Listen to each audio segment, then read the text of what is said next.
They brought us to this country as a labor force. We built a foundation and they hate us for it. They hate us for it. We built a foundation and they ain't pay us for it. They ain't pay us for it, but they gon' pay for it. Already prayed for it. Non-believers didn't pray for us. Non-believers didn't pray for us. We're black and we built a foundation. Stone by stone, generation to generation. Vultures said we had no culture. Them vultures got a Jay-Z poster. Them vultures got a lacy culture. Vultures eat what they didn't kill. Vultures eat what they didn't build. They brought us to this country as a labor force. We built a foundation and they hate us for it. We built a foundation and they ain't pay us for it. They ain't pay for it, but they gon' pay for it.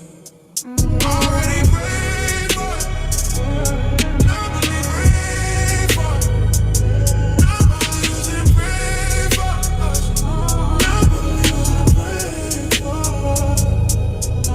We're black and we built a foundation. Stone by stone, generation to generation. Vultures said we had no culture. And vultures got a Jay-Z poster. Them vultures got a lacy poster. Let's get one more good person in here. We get one more. We in here heavy. What time is it? Okay. I ain't gonna hold you too long. Let's get Daddy's. What's your name, brother? What's your name?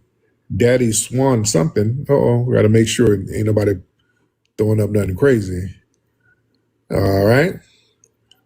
Well, what's up, Hello, Daddy? I'm actually a woman. I'm a woman. Oh, okay. How you doing, beloved? I'm well. How are you? I am good. Now, why is your name Daddy Swan Belly or something, Berry? It was a joke. I was debating with someone and they were wrong, and I told them to call me Daddy, and they did.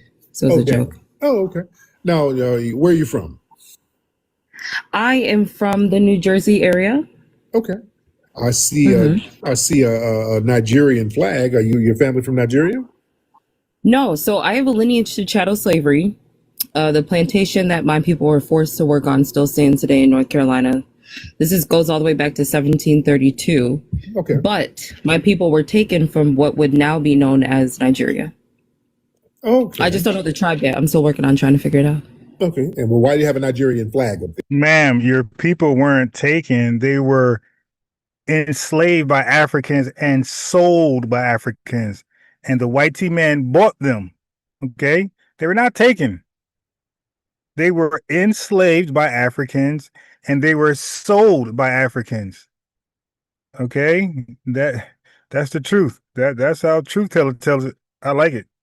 Enslaved by Africans and sold by Africans.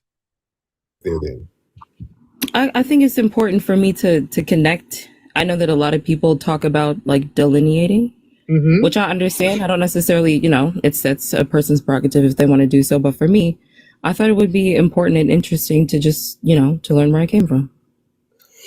Okay. Well, you'll be putting up a nation state that didn't exist.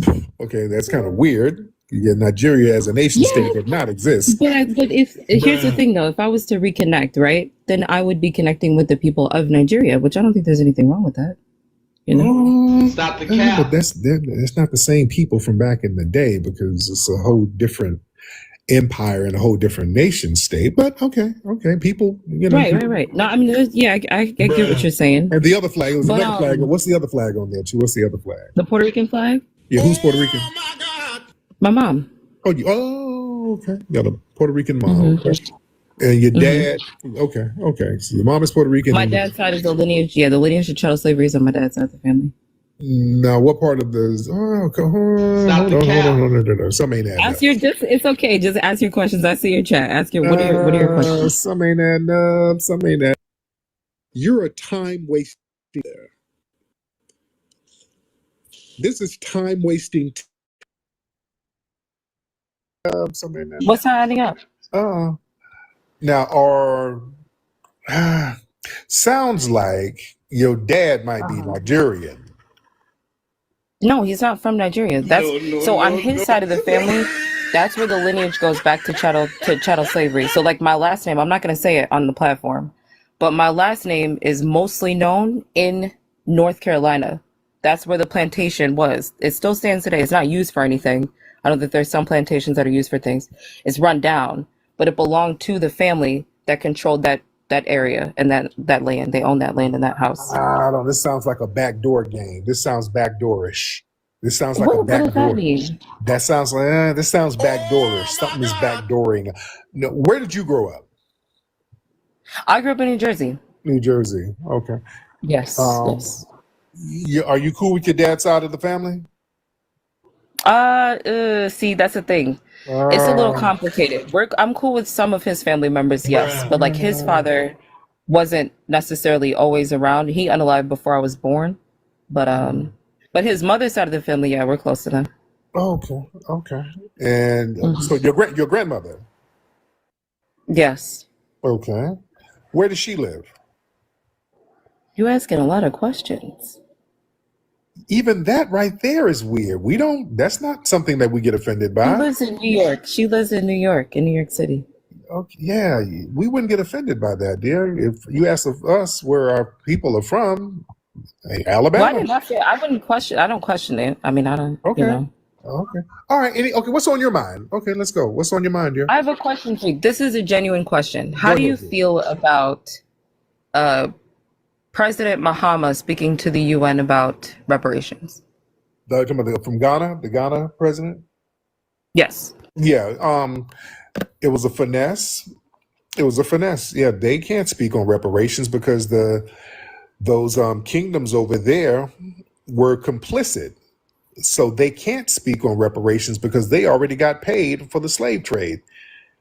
They have treaties with the European powers. That's why they had to come over here and kind of co-opt us to kind of pretend we're backing them up to speak on reparations. That was very incorrect. They can't speak on reparations, especially for us.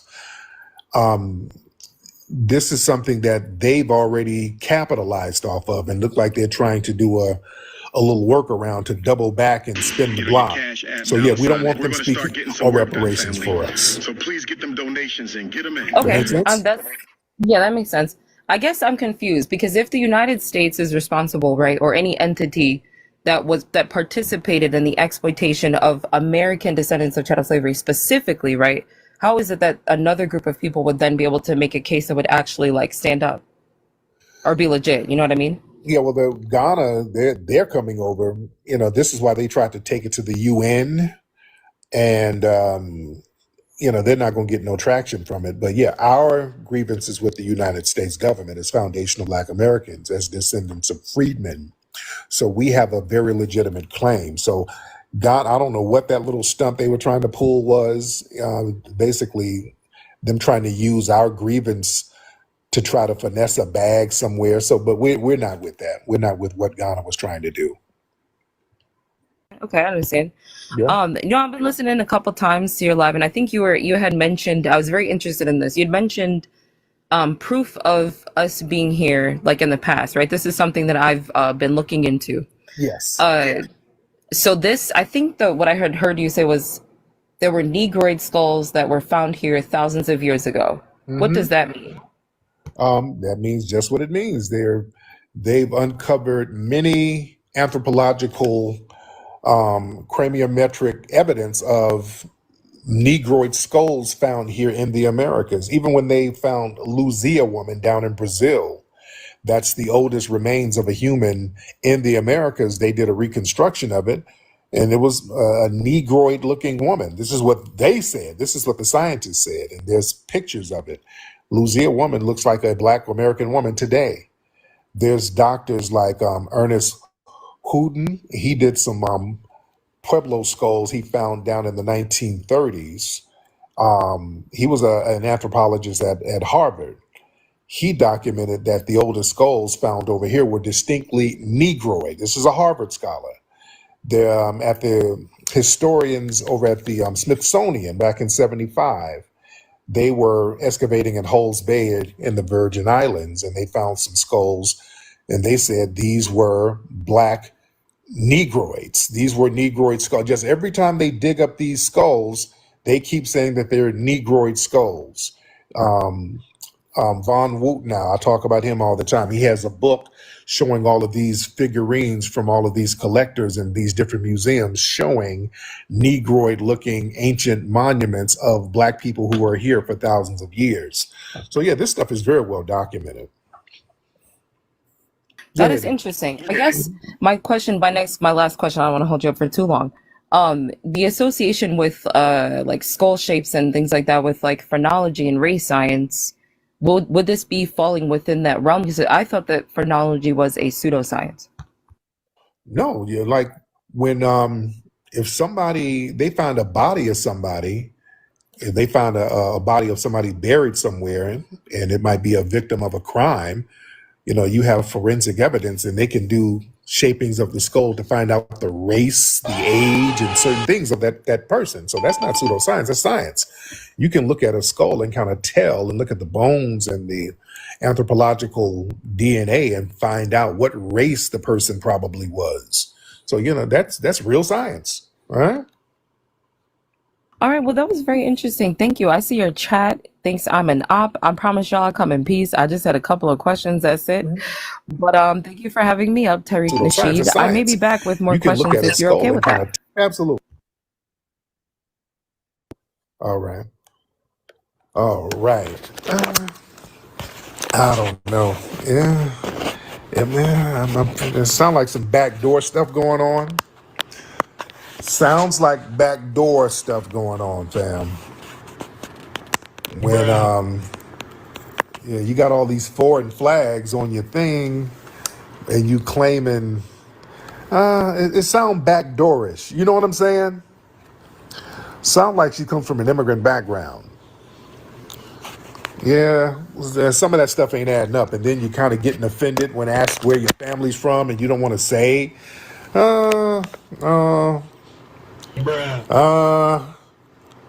Yeah, that sounds a little suspect. When somebody say, where's your grandma from? Oh, you asking a lot of questions. Oh, what you getting offended for? We don't get offended. If I ask any foundational Black American where your grandma from, most people are very proud. My grandma from Arkansas. My grandma's from Alabama. Oh, my grandma's from South Carolina. We don't have a problem with that. Yeah, that's why it was, I don't know. It was a little weird. You got a little defensive. When people get defensive, that's a red flag. No? Yeah, I have no problem telling you it. That's not a secret. We ain't got nothing to hide. You flagging. You lying. I'm lying. Yeah. You say I'm flagging? Was that what you just said? Yes. You flagging. Man. And you keep, when people say, yeah, I can trace my people, descendants of slaves on a plantation in the 1700s. You know what a lot of people are doing? They'll do a DNA test because they got like some Nigerian, their family's from Nigeria. But they'll do some kind of 23andMe thing that traces somebody from the 1700s over here through some 23andMe. They'll try that.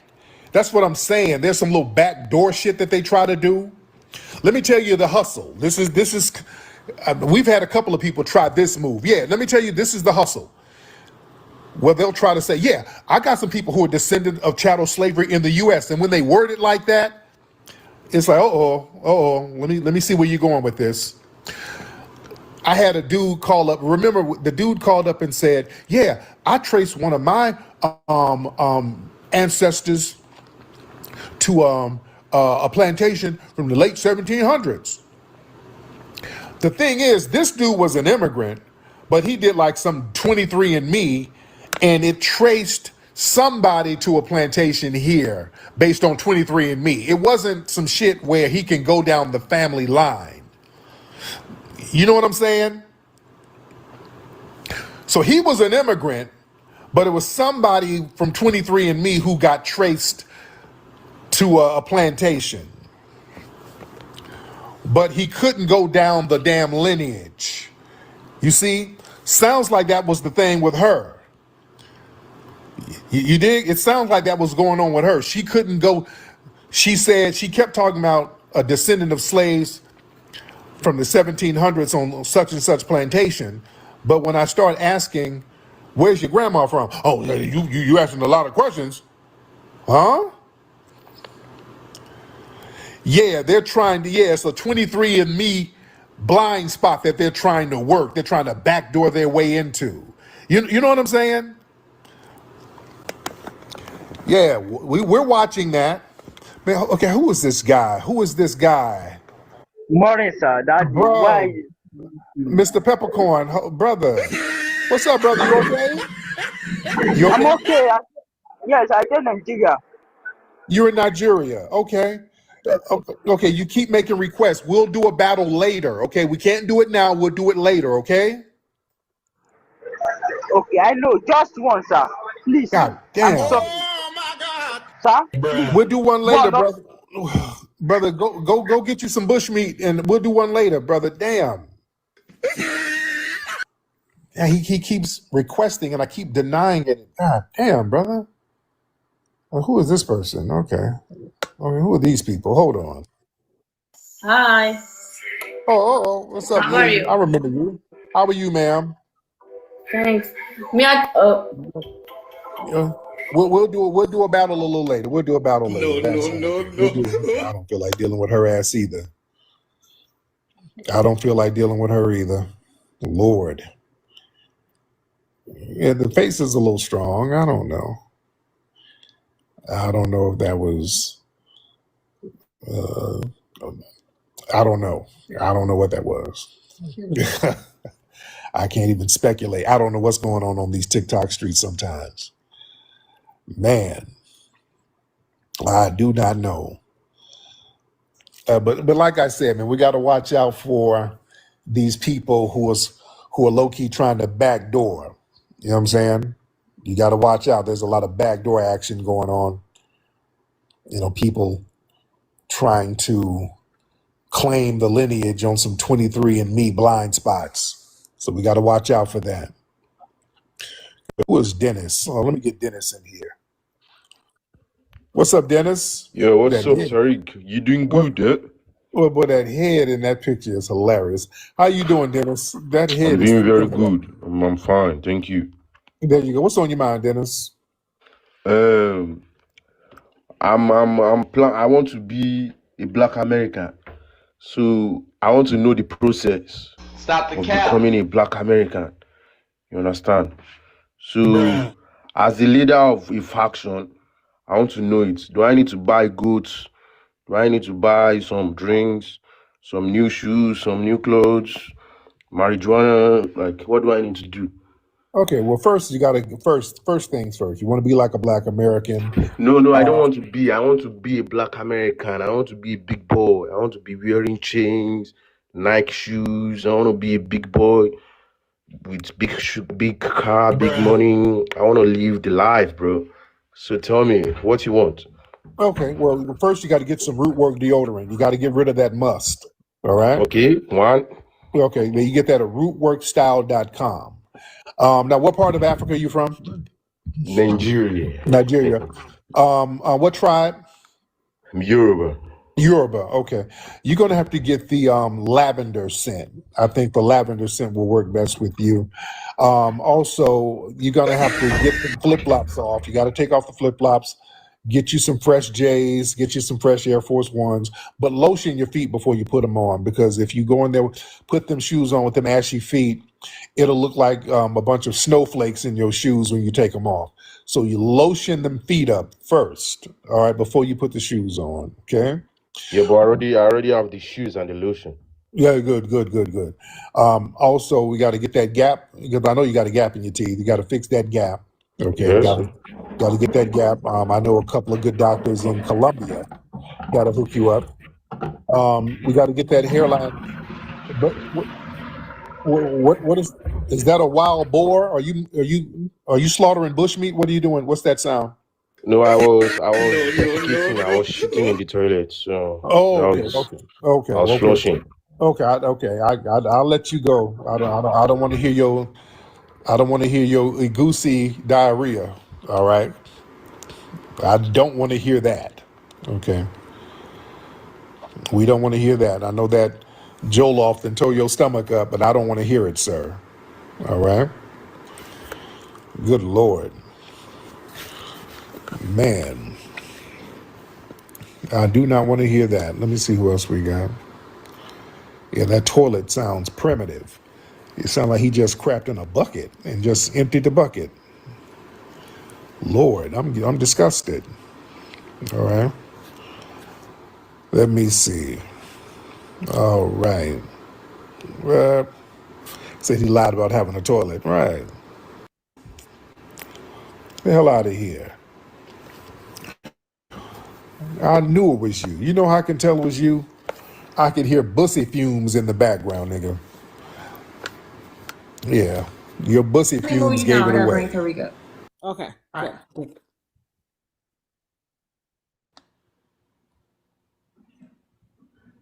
Okay, so My God, it's their leader. Hi, Tariq. You Hey, thought I beloved. would drop all right, you. so Tariq came to her TikTok space. I'm guessing she got a lot of traffic, all these damn tethers on there. So he wants to know. I'm thinking for him, like maybe he like, hey, what's going on over here? All right, but hopefully he's investigating, because that could come off as he's validating this space. You feel me? This toxic space. So this is new to me. This is sent to me. FBA sent this to me. So let's see. Don't come off mic. Hi, thank you for coming to my live. Oh, how My you doing, husband beloved? turned me on to you like 2 years ago. I had no clue about FBA or nothing, and it's been on since. Yes, ma'am. Okay, now that husband, orange since. What has been orange since? Like, how do you contribute? Like, you don't talk. You just have people argue and hurl insults towards each other. Like, there's no educational value in your content at all. It's 100% toxic. So, and who's this husband? Is he FBA? Who are you? Are you FBA? Like, something ain't right with this one. Ma'am. Well, who is it? Because FBA's, I mean, don't forget, she's not just a clueless Black American. She's saying FBA, so that means that she's supposed to have come into knowledge of self, right? This is a conscious decision. So she's aware of the reparations and delineation movement. She's aware of our core talking points. She knows who our ops are, who's trying to undermine and sabotage. So why would she take that momentum and then create a toxic space for coins? Like, this is, again, this exploitation is no different than World Star Hip Hop, Shade Room, these places that paint us in a negative position, paint us in a toxic, you know, they be saying a lot of stuff about us, hate group, and her spaces kind of confirmed that. This Youtho lady, did she say there's the leader? Did you say that, Youtho? Yes, I did. Yeah, sweetie. Yeah, you still stuck back in 2010. A lot of y'all foreigners, y'all You go to are Senegal. never up to date. Y'all harp on things that's way outdated. You still regurgitating outdated, debunked nonsense. Nobody's believing that leader FBA group stuff. The world has moved on. We are a lineage. People are recognizing our lineage. The lineage is being respected. Major news stories are about our lineage. So whining and lying about that is not going to change anything. Ma'am, did you get up here and say that nobody was sold in Africa? Did you really say that? I didn't say nobody was sold. I said that the African empires probably didn't sell them. It was taken by European powers. European powers went there. Okay, so that's the thing. You see that? So that's embarrassing. Like, these tethers can go and deny the slave trade, the most disrespect somebody can do, white tea or African alike. And she got away with it so much so Tariq had to. So that means that this host, you dig? Host. She got a bunch of viruses on her panel that we call tethers, and they are tethering onto this host. viruses find a host to latch onto, to tether onto, and then they both have a symbiotic relationship where they both gain. So she got these tethers on the panel, and they're tethering onto this host where they're having this symbiotic relationship where they're both gaining. She's getting little coins, and the tethers have a platform to spew their hatred. So much so that Tariq Nasheed had to come down and address this tether lie, because the host, apparently that wasn't important enough for her to debunk that lie. She apparently didn't give any FBAs a chance to debunk that lie. Because if that was the case, Tariq wouldn't have felt compelled to come down and deal with this. So now this tether downplayed the slave trade, and with the host permission, with the host greenlighting her, and here comes Tariq, gotta do it. That's sad. And any FBA who's on this panel, y'all should feel ashamed, because Tariq looking at y'all like, yo, why y'all ain't do it?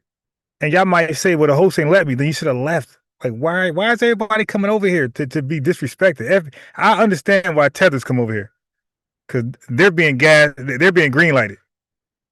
Okay, they're being deputized. But why are FBAs on this platform? Y'all are being disrespected, and it's like y'all like it. Y'all like the abuse. Took the people. Ma'am, have you been to any of the European powers went. The African empires probably didn't sell them. It was taken by European powers. European powers went there and took the people. So, family, this is lie that this host let surface. Again, I got to reiterate, the host let surface. They didn't sell nobody. Europeans came and took them. Okay. And the host is here smiling. Oh, I'm going to get some coins. I'm going to get some gifts. I got Tariq on here. Like, this is sad. But you're selling out our lineage. You're letting her revise history and paint this false narrative that Africans had no involvement in the slave trade. This John Henry Clark narrative. This anti-FBA narrative. Ma'am, have you been to any of those castles over there on the west coast of Africa? No. Okay, but you've seen them, right? You have. You went to Senegal. You have. You have for sure. I was in Tell Senegal. everybody why you went there, Tariq. To get some Joel off and bring my ass back home. Exactly right. Don't go to Africa and bash it. Don't overtalk him, you though. He's a guest. Right. I went to Africa just like I was in Turkey. Wait, he's like, don't overtalk Tariq Nasheed. He's a guest, but you could overtalk the other FBAs. Don't overtalk the guest, but you can overtalk the other FBAs that's there. Been in 3 or 4 different continents in the last few months. I travel around the world, and guess what I do? Come back home. I'm not a refugee. I go stand on FBA business and come back home. Now, when I was over there in Senegal, I went to some of those slave dungeons, slave castles. Those cannons that they have, they're not pointed inward to the people over there in Africa. They're pointed outward to the ocean to protect that land from foreigners. The Africans there could have stopped the slave trade, but they... See, this is the part where you want to engage. He should have asked her, but like, yeah, he's probably pressed for time, but I would have asked her, because I got time. I just checked my watch. I would have been like, hey, why do you think the cannons were... I would have asked her, okay, the cannons from the the castles, were they pointed towards the sea or inland? Like, the sea would mean that they're attacking foreigners, and inland they're attacking somebody on land. Which one you think I would have got her to like dialogue a little more. But again, I get it. He's pressed for time. He's coming down. I got it. But me, I have time. Did not. They were complicit in it. Europeans didn't just come over. And the reason why I do that for them, family, because these folks don't listen. You'll talk, and they'll just be clipping their big toenails, the yellow toenails. And when you're done, they'll just do a revenue. Hey, man, what about the civil rights movement? Yeah, hold up. So I just said all of that, and you ain't going to respond to nothing I said? Acknowledge it. You're just going to ask about the civil rights movement and Kwame Ture? That's what revenue would do. And that's what she's going to do. I could tell. That's why don't just teach the beast. You got to beat the beast. Over there with a net running up in the jungles grabbing people. There was a very meticulous deal going on with those African leaders over there who were 100% complicit. They were charging them rent for the land over there to have those castles. So they were making a lot of money. And when those European powers did not pay rent, those African leaders and tribes would go over there and hem them up until they got their money.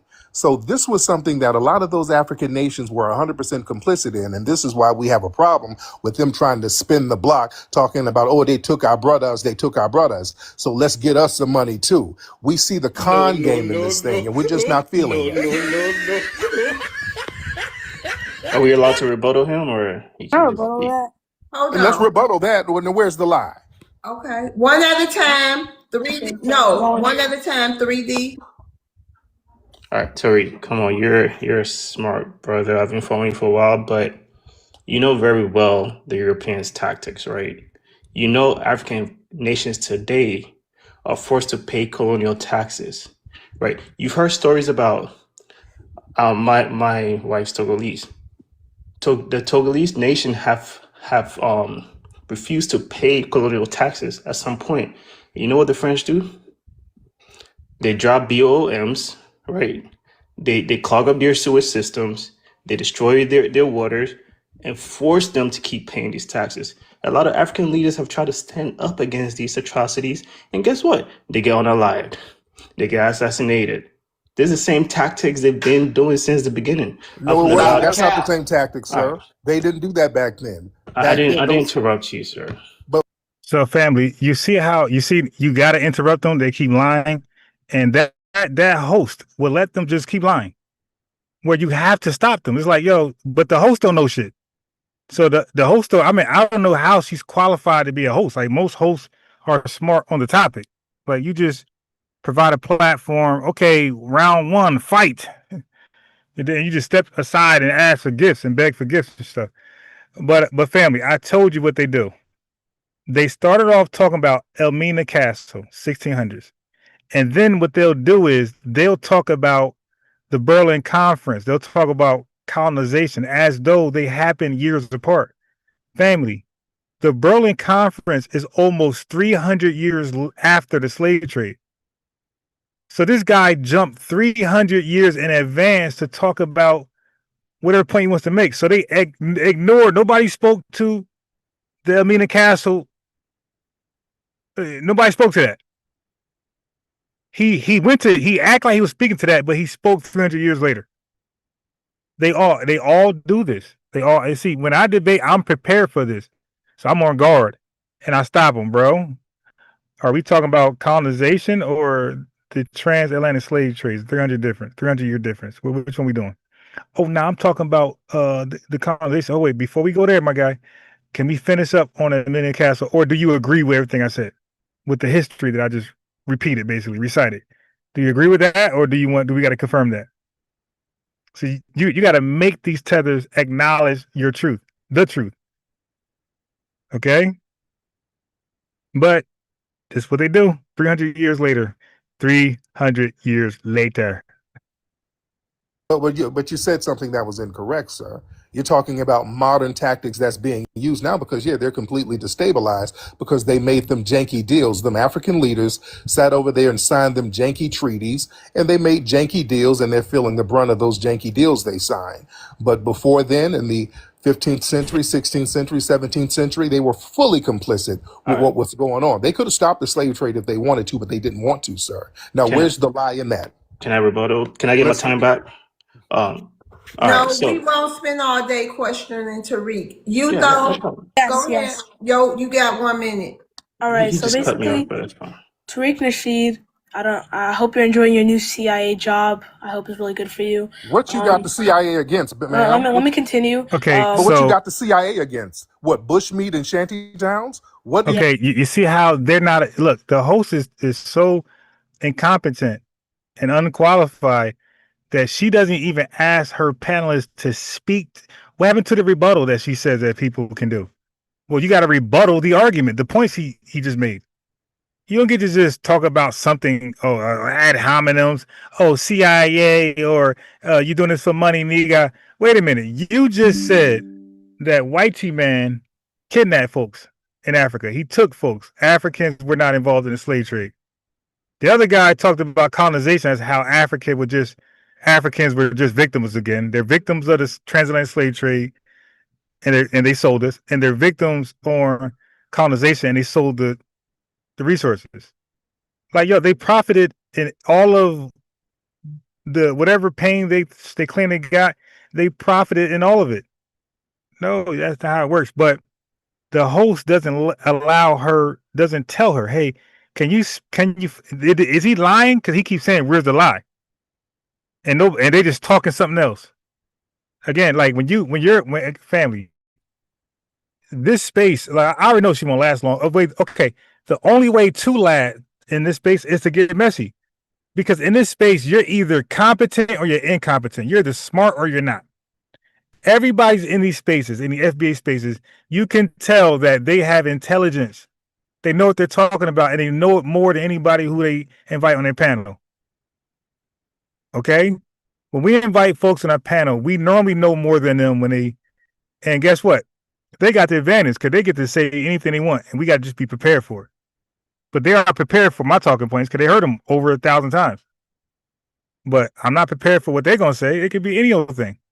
So we got to stay ready, so we ain't got to get ready. But you're going to speak to what I said, though, on this platform. You ain't going to just babble. I made a point. It's either right or wrong.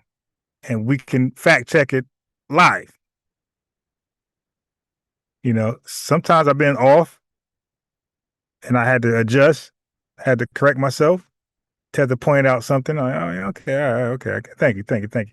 But, okay, that's light. My position is still right. I might have missed a date or, you know what I mean, pronounced something incorrectly. Okay, I got it right. I pronounced it correctly. Okay, or I got the date right. Now, as I was saying, you dig?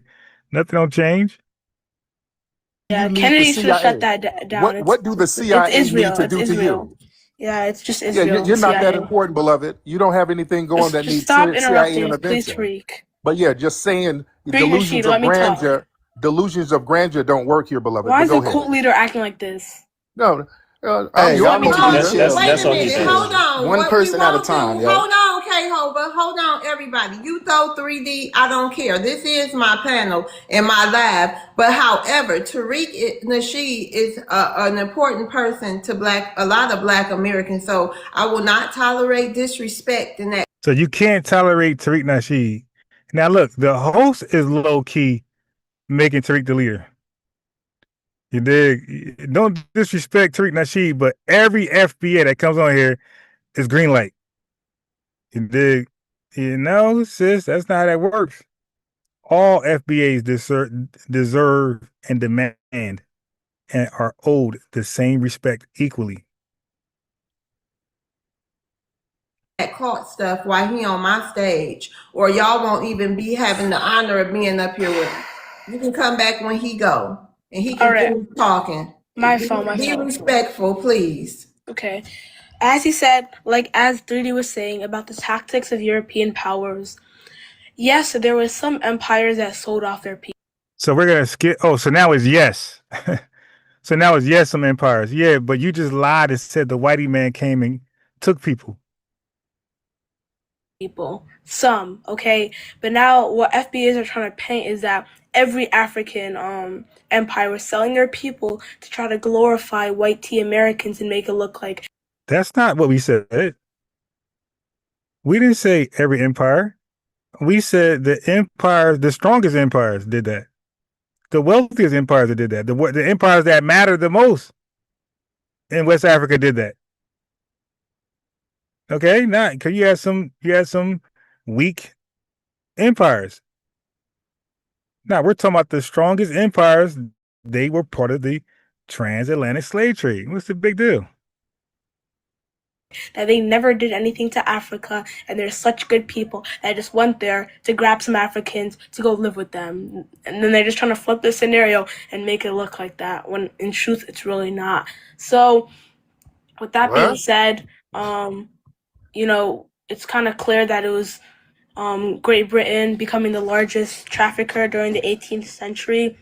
They transported 3 million Africans. They supported. They were supplying countries like North Africa, the Caribbean, and mainly the Americas. And I'll end my plan right there. And once you, Tariq, before you go, can you please just like 1 to 2 minutes, can you tell us a little bit, in your opinion, what's going on with this Ghana and the UN thing? And also, can you answer the prompt, who is really responsible for the transatlantic slave trade? Yes. Now, Okay, so I can't believe this is really a debate. Who is really responsible? I'm telling you, family, her questions are geared to be toxic. They're not thought-provoking. They're geared for just a sword fight. Like, there's better ways to and plus she has a history of doing this. Who's really responsible? As though like there's really like a lot of argument here. Only two parties, Africans and white tea man. What you mean really responsible? Now, to answer the prompt first, we always put all the responsibility on the European powers. It's never off with them. We always keep the focus on them. They are the main architects of the transatlantic slave trade. They were the main beneficiaries of it. They were the main architects of it. So our focus has always been on the white tea supremacists from Europe and here as well. But the problem we have with the Ghanaian thing and some of the West Africans coming over trying to say, hey, look at what they've done to us. We're not going to play that game because they made deals with them. They signed treaties with them. Many of those African nations and African tribes were in business with the European powers, and they were undercutting everybody. We as foundational Black Americans, we are the only people who have our hands completely clean morally because we never sold anybody and we've never signed any treaties with the white tea supremacists. We've never legitimized them. That's why the Ghanaians have to come over here and go to our ancestral burial grounds to try to get moral legitimacy before they can go to the UN. Ghana knew they couldn't go to the UN by themselves, because they would have got laughed up out of there because the British would have said, hey, let me show you these treaties and documents and these receipts we paid you during the transatlantic slave trade and all the money that you made. They had to force some of those African nations to stop importing and exporting people who were enslaved. Some of those African kingdoms didn't stop slavery until the 1890s. So our thing is we don't want them spinning the block trying to Africanize our reparations claim because we are foundational Black Americans. We had an ethnogenesis. We're not trying to do a global African reparations forum. We are taking our grievance specifically to the United States government as foundational Black Americans because we have a very specific claim. Rebuttal. No. Oh, let me holler at him right quick. Okay, please. hold on. Go. Do you want to talk to any other people to read? Yeah, they come on in. Okay, go ahead, y'all. I mean, What's that one in the at a old time. school? I just want to holler at you right quick, See, my grandfather, he was a civil rights activist back in the day. He wasn't one of the major ones, but he knew a lot of the major ones. He was down in New Orleans, doing the damn thing. He also fought apartheid in South Africa, way back in the day, right? Mm-hmm.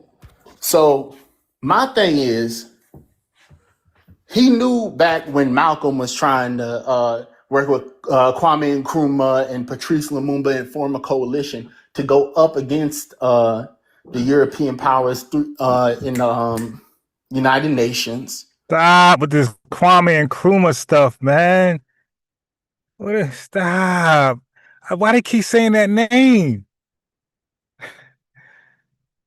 Yeah. Hey, family, do not fall because they keep saying the same names over and over. That doesn't mean they were effective. I mean, like, these guys were some of the worst people ever.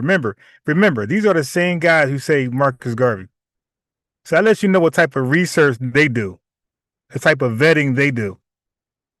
So Kwame Nkrumah is just as bad as Marcus Garvey and Umar Johnson. And get the reparations in which we deserve, right? He was forming that coalition with the African leaders then. And I feel like it's necessary for us to do the same thing now, because if Malcolm X, a foundational Black American, did that then, it should be important for us to do it now, because if we are united in this front, they can't knock us all down.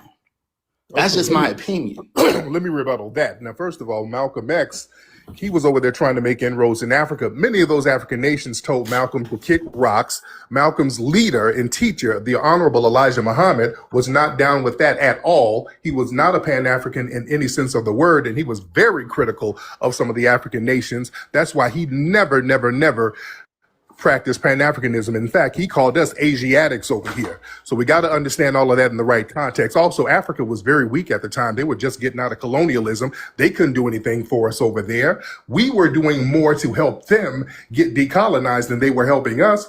We took our civil rights struggle over there to help the colonizers get off their backs. We took our civil rights struggle to help them get immigration over here. They didn't get immigration over here until we start fighting for that. So we got to put everything in the right context. Saying that we all need to be unified, no, we need to be down with the people who's on code. Getting together with a bunch of people who are off code, that's just going to drag us down. They're not unified in Africa, sir. Okay, and I get what you're saying, old school. I get what you're saying. Hold But on, you do have people. Hold wait a minute. It's other people. You Can had I your chime one in real question. quick? It's not a back and forth. Go ahead, JT. Yeah, so peace to you, brother Tariq. Peace, brother. And the thing about it is with this whole Ghana situation. Wait a minute. So the most sensible brother, like he sounded like he was gonna have a real argument. He did like a real worthy back and forth. And she say, hold on. But she let the other tongue twisted sister go crazy.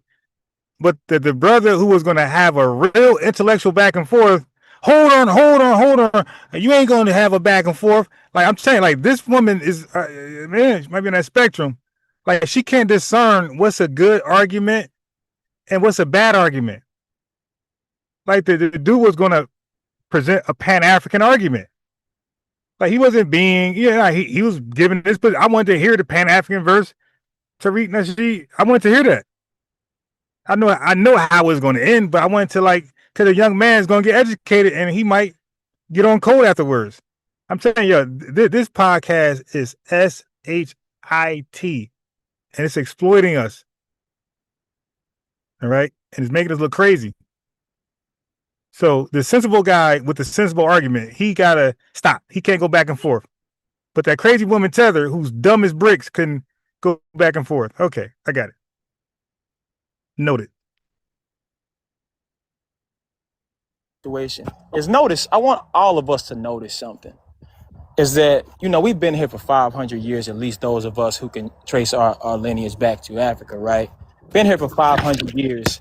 And to date, no African nation has ever rowed a boat over to America and threw a rock on behalf of Black Americans. Bingo. But it is interesting, though, that when that come back home to Ghana scam, that tourism scam, while them Black Americans went over there and got scammed, when Ghanaians think they can get something out of us, they always pop up. Remember when they tried to make us that 7th district over there over reparations? Right. And now here they pop up on us with this reparations bit.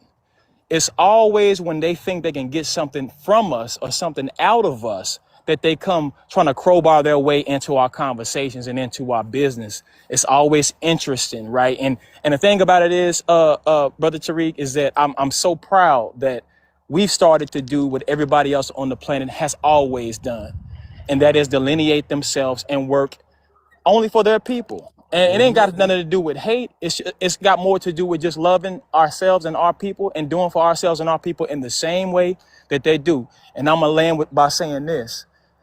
I don't understand why Pan-Africans will get on these stages and get mad at us because we don't see an African or Caribbean as our brother and sister when they all move the same. All immigrant groups that come to this country, they come into our communities. You see a tire shop pop up, that's the Hispanics. You see a Chinese restaurant, that's the Asians. You see a little jerk chicken spot. We see all these people come into our communities, and they extract whatever resources are available to them: grants, loans, scholarships, what have you. But whenever they get whatever they get from our communities, that dollar's not bounced around in our community, is it? Where's it going? Sent right back to their homeland. It's never been a situation where we could benefit from them. And so we're going to treat them like we treat every other immigrant group. And I'll end with that. All right. Can I please rebuttal? Let me rebuttal. Wait a minute. Hold on, Sheree. Hold on, 3D. Let Tariq respond. Thank you. If Tariq want to respond, then Sheree, you can respectfully ask him something. Yes, indeed. That brother made an excellent point. Listen, all of these other groups, they come over here and been very competitive with us. All of these different African groups have pejorative terms for foundational Black Americans. For years, these people have come over here calling us Akatas, Jareers, Abids, Yanks. in every derogatory term under the sun. And we kind of passed it off and we didn't trip on it too much. But then when it got to the point where these people started getting into our political arena, we got the Obamas and the Kamala Harrises and all of these non-FBAs in the Congressional Black Caucus.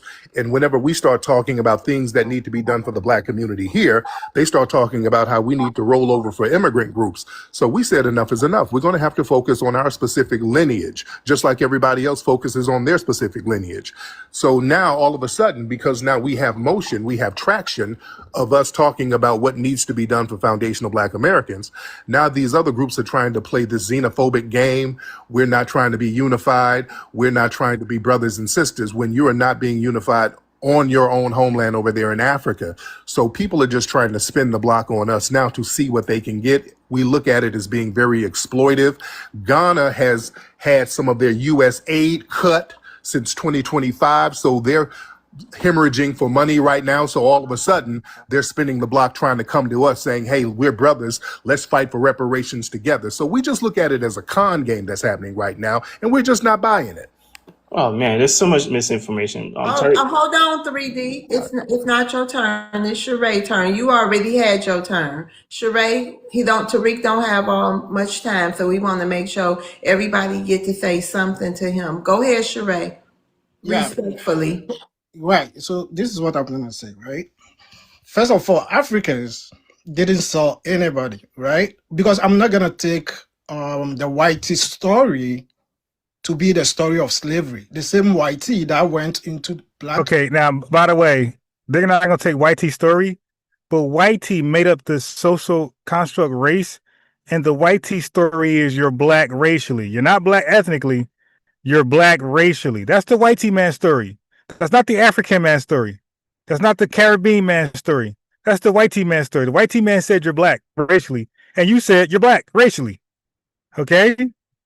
So you do take on the stories. He's the main tether who sit here and try to read the whitey man stats, the FBI stats, to try to disrespect Black Americans. Oh, look at the baby mama, look at the divorces.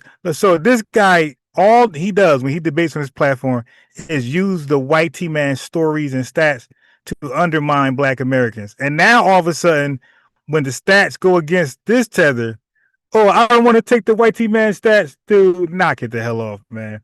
And yo, now this dude Sheree is a known toxic tether to this show.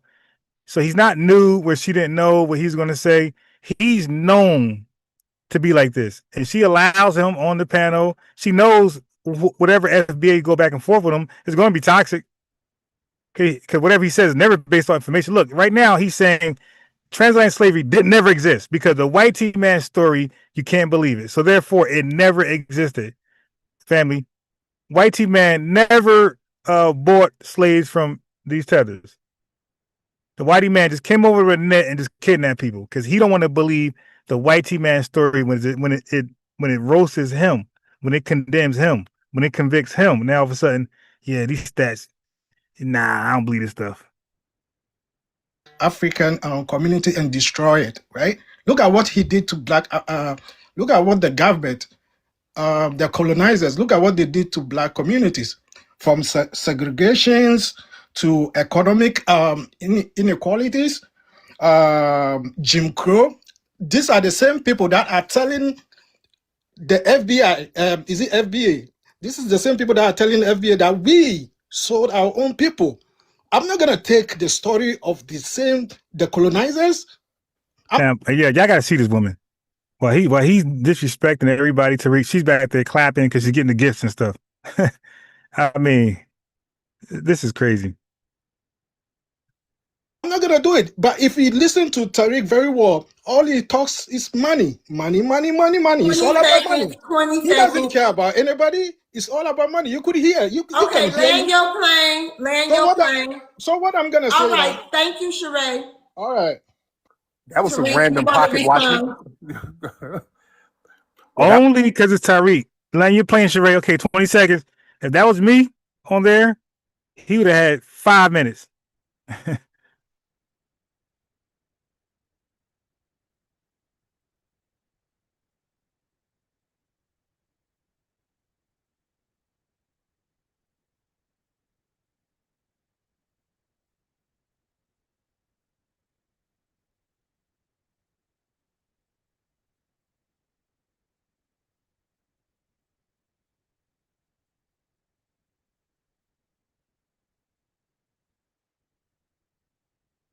That was random pocket watching, and that's another thing, that tribal thing. They hate whenever we as foundational Black Americans do anything successful.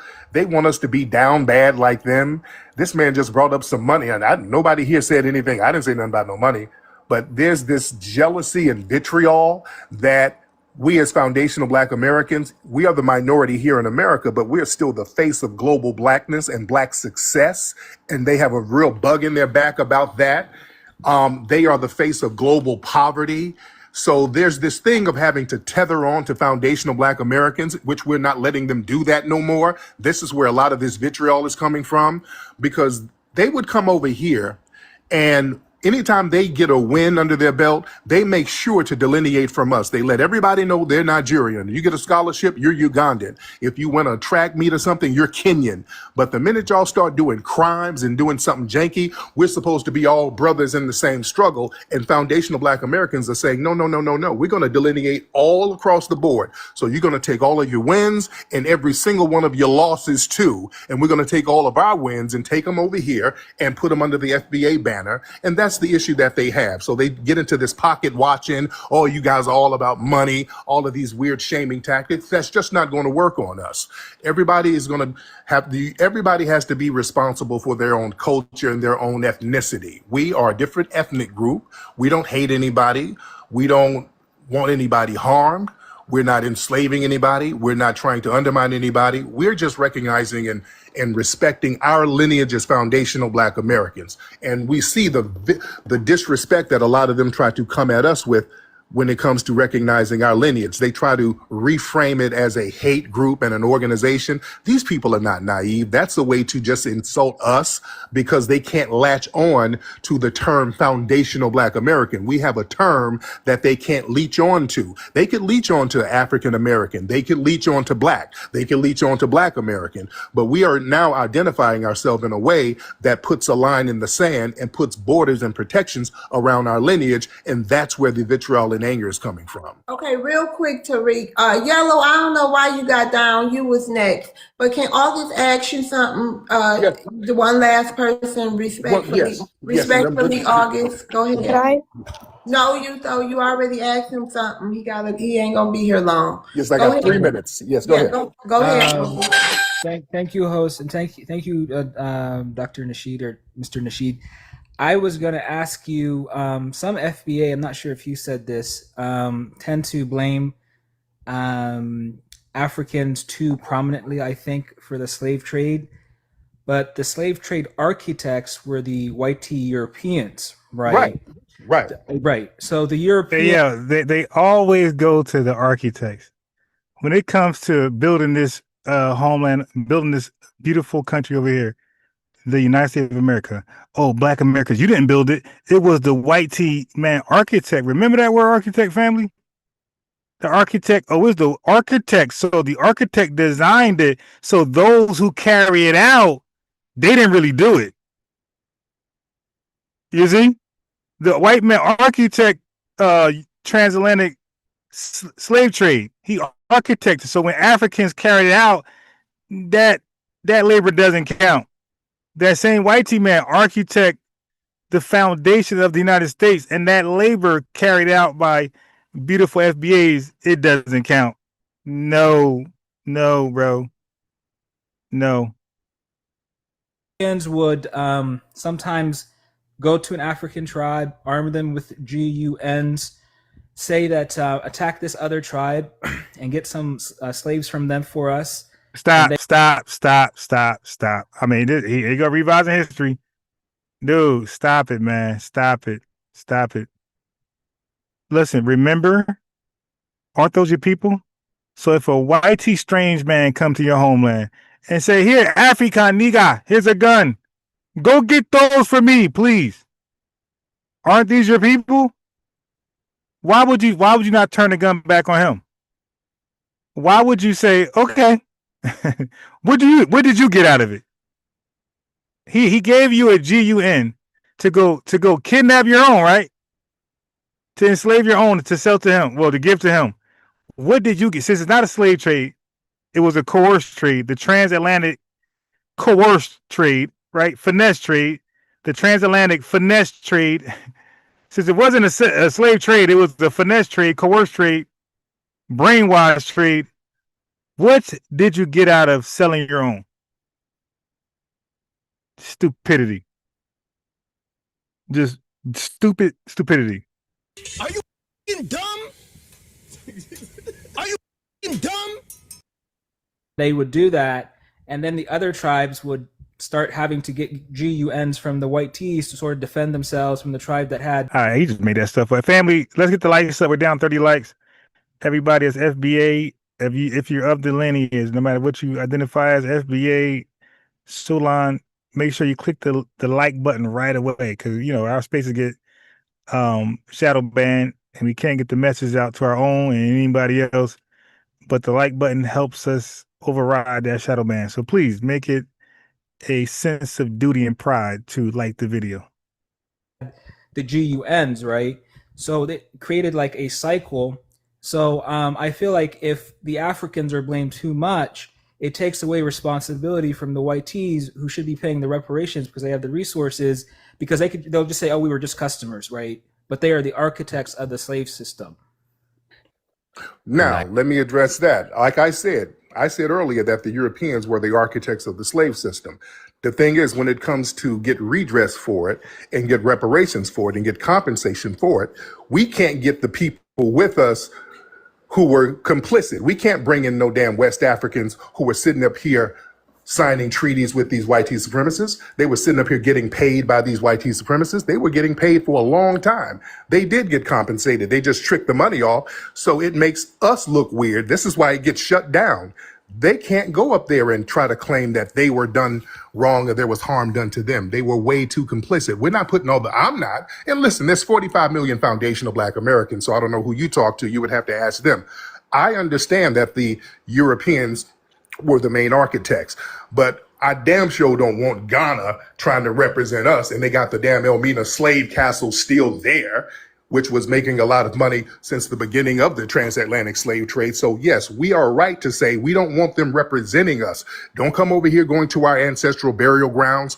Don't come over here with reefs and talking about we brothers and all that now because the block is hot. That's like somebody breaking in someone's house, stealing their VCR, then you break your leg falling out the window. Now you want sympathy.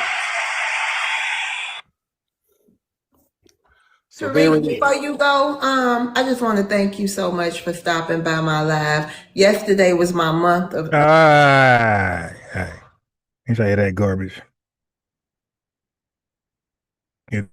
So hopefully, Tariq Nasheed is tapping in. Our FBA glow reaches him, and we get on code. You did the same thing we did for Professor Smalls and 19Zs.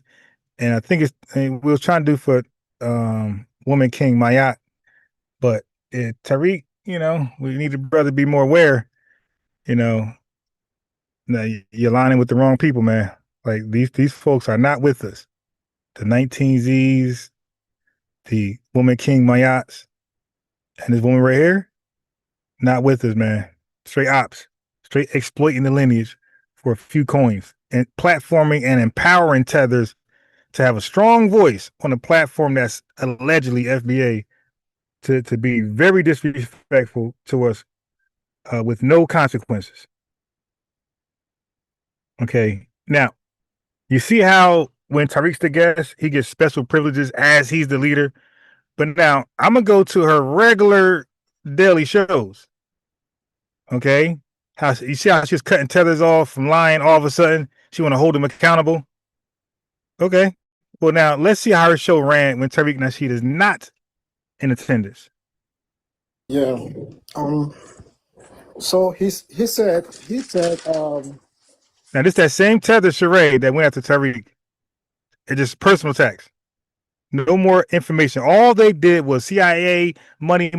All they changed a dialogue that was based on information to personal attacks, and that's what happens on her show. It's completely toxic. Their crime was down until until immigrants came in. That's a lie. We all know that. We all know the crime in Black communities in America. more of those crimes are committed by Americans, not immigrants. Family, I thought he don't believe in the white T-man stories. He told Tariq Nasheed the white T-man lies, so he's not going to believe Africa's involvement with the slave trade. And just now, he just read off the white T-man lies in guise of FBI stats, okay? In guise of FBI stats, the government stats. You see? So when the stats condemn him, oh, no, that's the white T-man story. We can't trust him. But when the stats condemn us, oh, yeah, this is the real stats. The white T-man is trustworthy now. It's that easy. And her dumb ass can't catch that. So now all of a sudden, the white T-man stats, his story is a reliable source. It's that easy to cook these guys, man. It's not hard. She got weaklings over there. So that's a big lie. So he also talked about black is for them alone or something like that. I don't know. If you go to Ghana, their soccer team, right? Their soccer team is called Black Star, right? We are so black that we don't have to walk around and call ourselves blacks. Right. That's why you're not black. You are Nigerian. You dig? We understand that. So why are we arguing? You just admitted you don't gotta you have not called yourself black. You call yourself Nigerian or by your tribe. We call ourselves by our ethnogenesis, our unique experiences. We call it black. We can call it anything, but we chose BLACK. You didn't. We agree. You dig? And we don't call things black because it's the color black. We're not the color black. None of us. I showed you the screen image of what would be known as a dark skin FBA compared to what is known as a black skin African. Y'all see the difference? That African was the color of his shirt black. You cannot see his forehead. His hair and forehead was the same color. Okay? If he didn't have white pupils, you wouldn't see his face at all. The dude was jet dark. You're right. You guys are jet dark. You are almost the color of black. You're absolutely correct. We aren't. You're almost the color of black, and you still didn't call yourself black. We ain't nowhere near that color. The dark skinned person that's FBA is nowhere near your dark skinned people. Nowhere near. Okay, but we called ourselves black. So obviously it wasn't because we're black as you. It was a name that we just chose. It's just a name. And the name doesn't represent a color. The name represents a unique ethnogenesis. That's all. Why is that's so hard to comprehend? I know it's not. Because we got Africans who comprehend it. I'm gonna play it a little later. We got Africans who comprehend it. Okay? We don't do that. We already know we are blacks. Like white people don't walk around calling themselves white, but we all know they are white. No, they're not white. The people, you just called them the British. You said the British people traffic, or one of y'all traffic 3 million, but you know them as the British, the people who came to your country and renamed y'all Nigerian, made y'all all come together, practice Pan-African for y'all, since y'all wouldn't practice it. The British man said, oh yeah, all y'all Pan-African, all y'all Nigerian. Stop all this individualistic stuff over here, this tribal stuff. I ain't about to hear who started it. Y'all all on the same team. I need all y'all to get on your knees and get those resources. Give me those diamonds, give me those gold, give me those resources. Give me that, what they be bragging about? Lithium. Get on your knees, give me those lithium. All of y'all. Give a damn who you next to. Y'all all on the same team. Y'all Nigerian. And y'all beefing with each other. No, the hell you not. Y'all all gonna get together and kumbaya and get me those damn resources. And I'm gonna give y'all a little check. It's only when you, I don't know, for you, no, in Africa, we all know we are black. We don't have to write it down before we know we are black. Jesus. You wrote down Igbo. You wrote down Hausa. You wrote down Fulani. Nobody's arguing that with you. We respect what you wrote down for your name. your ethnicity, your ethnonym. You wrote down Igbo Hausa, and the white man wrote down Nigeria. Now, remember, he said he doesn't go with the white man's stories and stats. So why do you call yourself Nigerian? That's the white man's story. You didn't name yourself Nigerian. The white man named you Nigerian, and you call yourself Nigerian. So you do go with the white man's story and stats. And I land here.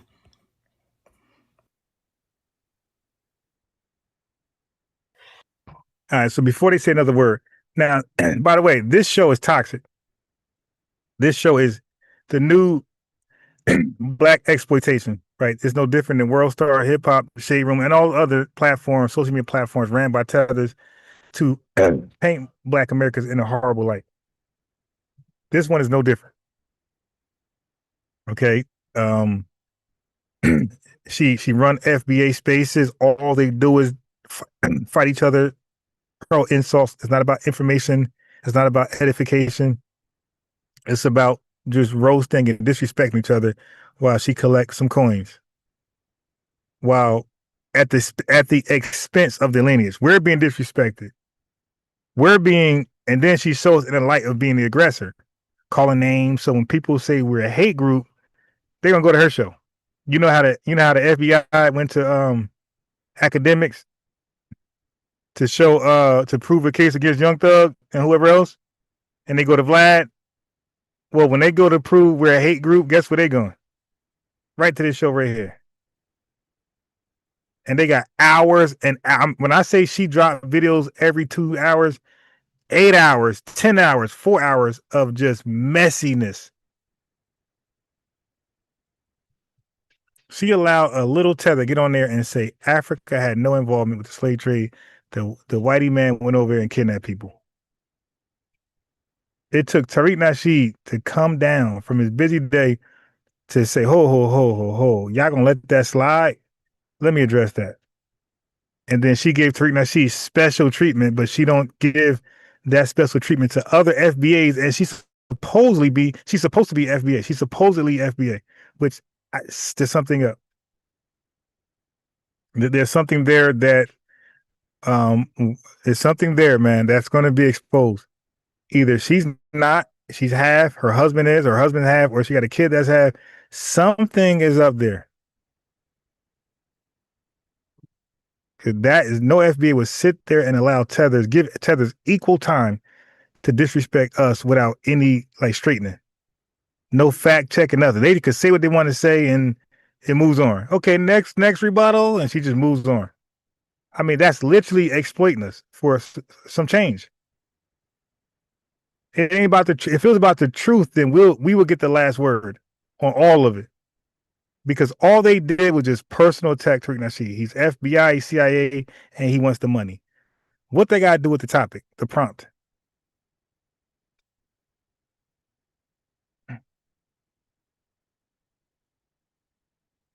What they got to do with the prompt?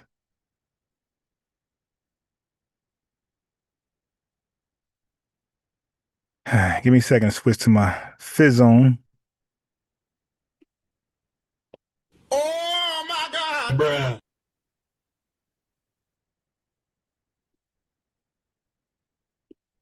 What does that got to do with the prompt? And then you just heard them just now. The crime stats. Talking like Charlie Kirk. Like, now, family, you know, if anybody talks about FBAs and you go to crime stats, that is literally play out the white man's, the white team man's racist playbook. And she allows that. Like, that should immediately be shut down. Like, why are you allowing these guys to hurl FBA stereotypes across your platform? And you know it's fake news. You know he's misrepresenting the next they'll be saying the bell curve. You dig? They're gonna go to all the Charlie Kirk talking points. It was scientifically proven that FBAs have a lower IQ. You're gonna go straight up and down. What's buddy name? Not Richard Spencer, the other guy. I keep forgetting his full name.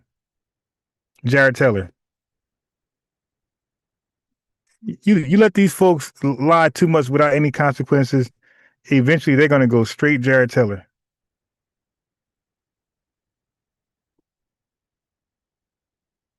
And a lot of them already did.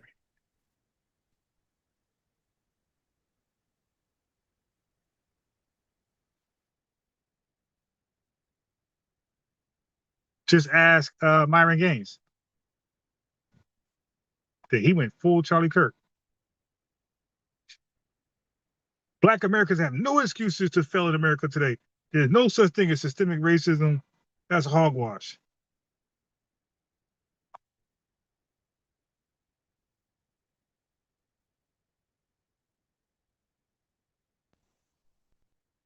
Okay.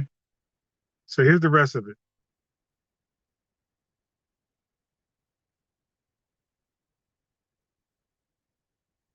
Americans, not immigrants. So that's a big lie. Hold on. Let me damn it. I forgot to connect my headset. I hate when I do that.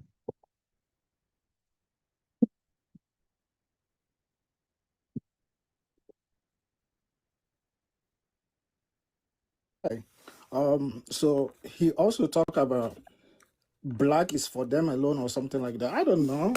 If you go to Ghana, their soccer team, right? Their soccer team is called Black Star, right? We are so black that we don't have to walk around and call ourselves blacks. We don't do that. We already know we are blacks. Like white people don't walk around calling themselves white, but we all know they are white.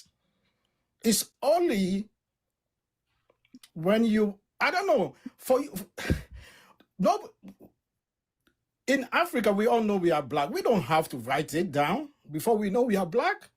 Jesus. And I learn here.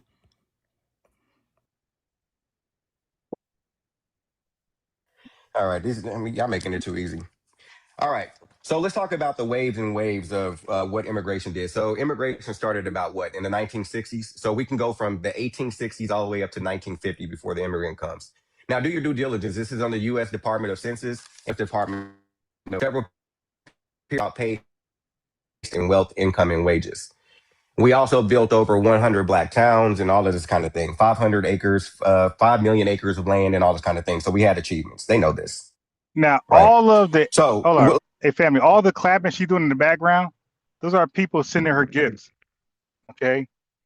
At the expense of these tethers disrespecting us. So she's getting paid. She's incentivized to disrespect us or to allow tethers, hold on. So there's motive, like she has an incentive to allow tethers to disrespect us. A lot of them are paying to disrespect us. Like you could look at it as, hey, they're paying her to disrespect us. Let's talk about the flood and floods of immigrants. So when the Haitians came in, they brought THC. When the Italians came in, they bought that powder. When the Haitians came in, I'm sorry, I already said the Haitians. When the Jamaicans came in, they brought THC and that powder. Africans came in, they brought Yeah, wait. The Jamaicans brought that damn crack. We talked about that. Jamaicans are largely responsible for anybody new here. Check out my shows on Jamaica and the crack epidemic. They are largely responsible of 40%. So out of 100%, what happened during the crack epidemic, Jamaicans are largely responsible for 40% of the 100%. So they were almost half the reason, half the blame while the crack epidemic happened in black communities. So we know the whitey man is the other 55, 60%. But it's just two parties, just like the transatlantic slave trade, two parties, Africans, whitey man. And who are the victims? Us. Now the slave trade. Whitey man, Jamaican man. Who's the victim? Us. property. Irish came in, they brought pills. So people were bringing things in to our community. The organized crime in our community started with the Italian people. Let's just say it like that. So it wasn't anything that we did for ourselves. We've never had a blueprint for destroying ourselves. We've proven that. Okay? So like the brother said it earlier, these people lack understanding of our history in depth. They just know surface level stuff. And it's proven. Right? I land my plane. I'm ready for my question, love. Thank you. Okay, yeah. Thank you for the gift. Okay, Indigenous. Does reclaiming a distinct Black American identity create strength or separation? It creates both. It's a separation and it's on an agreed term. But it's strength within us because it pulls us together. We know that together we can withdraw economically from these people, right? And build within our own. When these people leave, we're going to go right back to thriving as a community, as a society, as a people, right? We don't need our kids growing up in a world where immigrants are going to continuously come here through anchor babies, through chain migration, through whatever exploitation programs they're coming up with, and losing the things that our ancestors have fought for. These people talk about the ancestors did all of these achievements, right? But if we wasn't those same people, we would have lost everything that we've gained. These people don't care about that. This is the reason why creating a distinct black group, a delineated group, so other people can stand alone. They shouldn't have to have our protection when they come in here. If they want to come here, they need to earn the right to be here and grow through something, not hijack another person's experience and then take it upon as their own and talk about that was their ancestors when they can't prove which one of their family members were taken on what's the name of the ship and where did that ship go. None of them can tell you that. They don't even know who their third great grandparent is. I'll land my plane. Okay, just to let the people know, the queue is long. We're gonna finish with the queue. Hold on, Eric. We're gonna finish with the queue, and then we will be closing for tonight. So, Eric, can you address the prompt? Thanks for including me, by the way. Okay. Hold on. What you say, beloved? Say, beloved. I don't know if it's intentional or skip. What did you say? What did you say?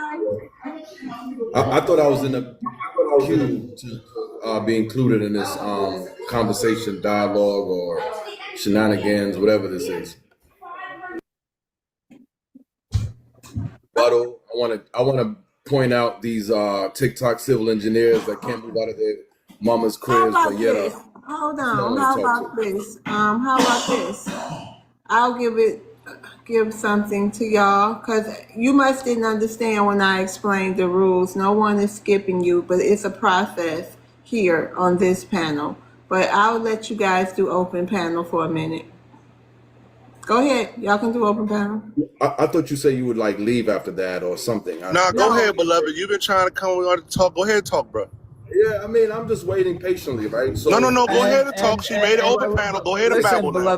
Beloved, I was before you. You don't understand her process. Beloved is a very fair host. If you want to rebut someone after they're done talking, you say, I want to rebut them. Two people get a rebuttal chance. You didn't say that. And if you It's been explained to him 3 or 4 times already. He's just emotional as hell right now, desperate to say that. Write that shit down, bruh, so you don't forget, okay? And stop coming off the microphone. Allow me to rebuttal then. Can I rebuttal? I mean, there's been a lot of points made. Now you're going to talk over me. It was my turn to talk, though. I've been muted the whole time. No, Eric. It was my turn. I muted the whole time for a reason, bro. This is the reason why we kept asking you and you kept coming off mute. Nobody wants to hear you if it ain't your turn, bro. Why you kept... Now, family, where's that host control she had before? It's a toxic space that just, you got to ask yourself, like I said yesterday, it's a simple rule. What you're listening to, is this good for FBA's image or bad? Does this make us look better or worse? Does it support Square a hate group or it goes against it, it debunks it? What is the goal? Like when Tethers come on my panel, there's a goal. People learn. Even Revenue tell you he learned for coming. Revenue, the most weird tether of all, will tell you he learned stuff for coming over here. I know he learned because he'll bring it to Tyreek or different spaces and the stuff you learn from over here. Everybody, the panel, the chat, everybody learns from over here.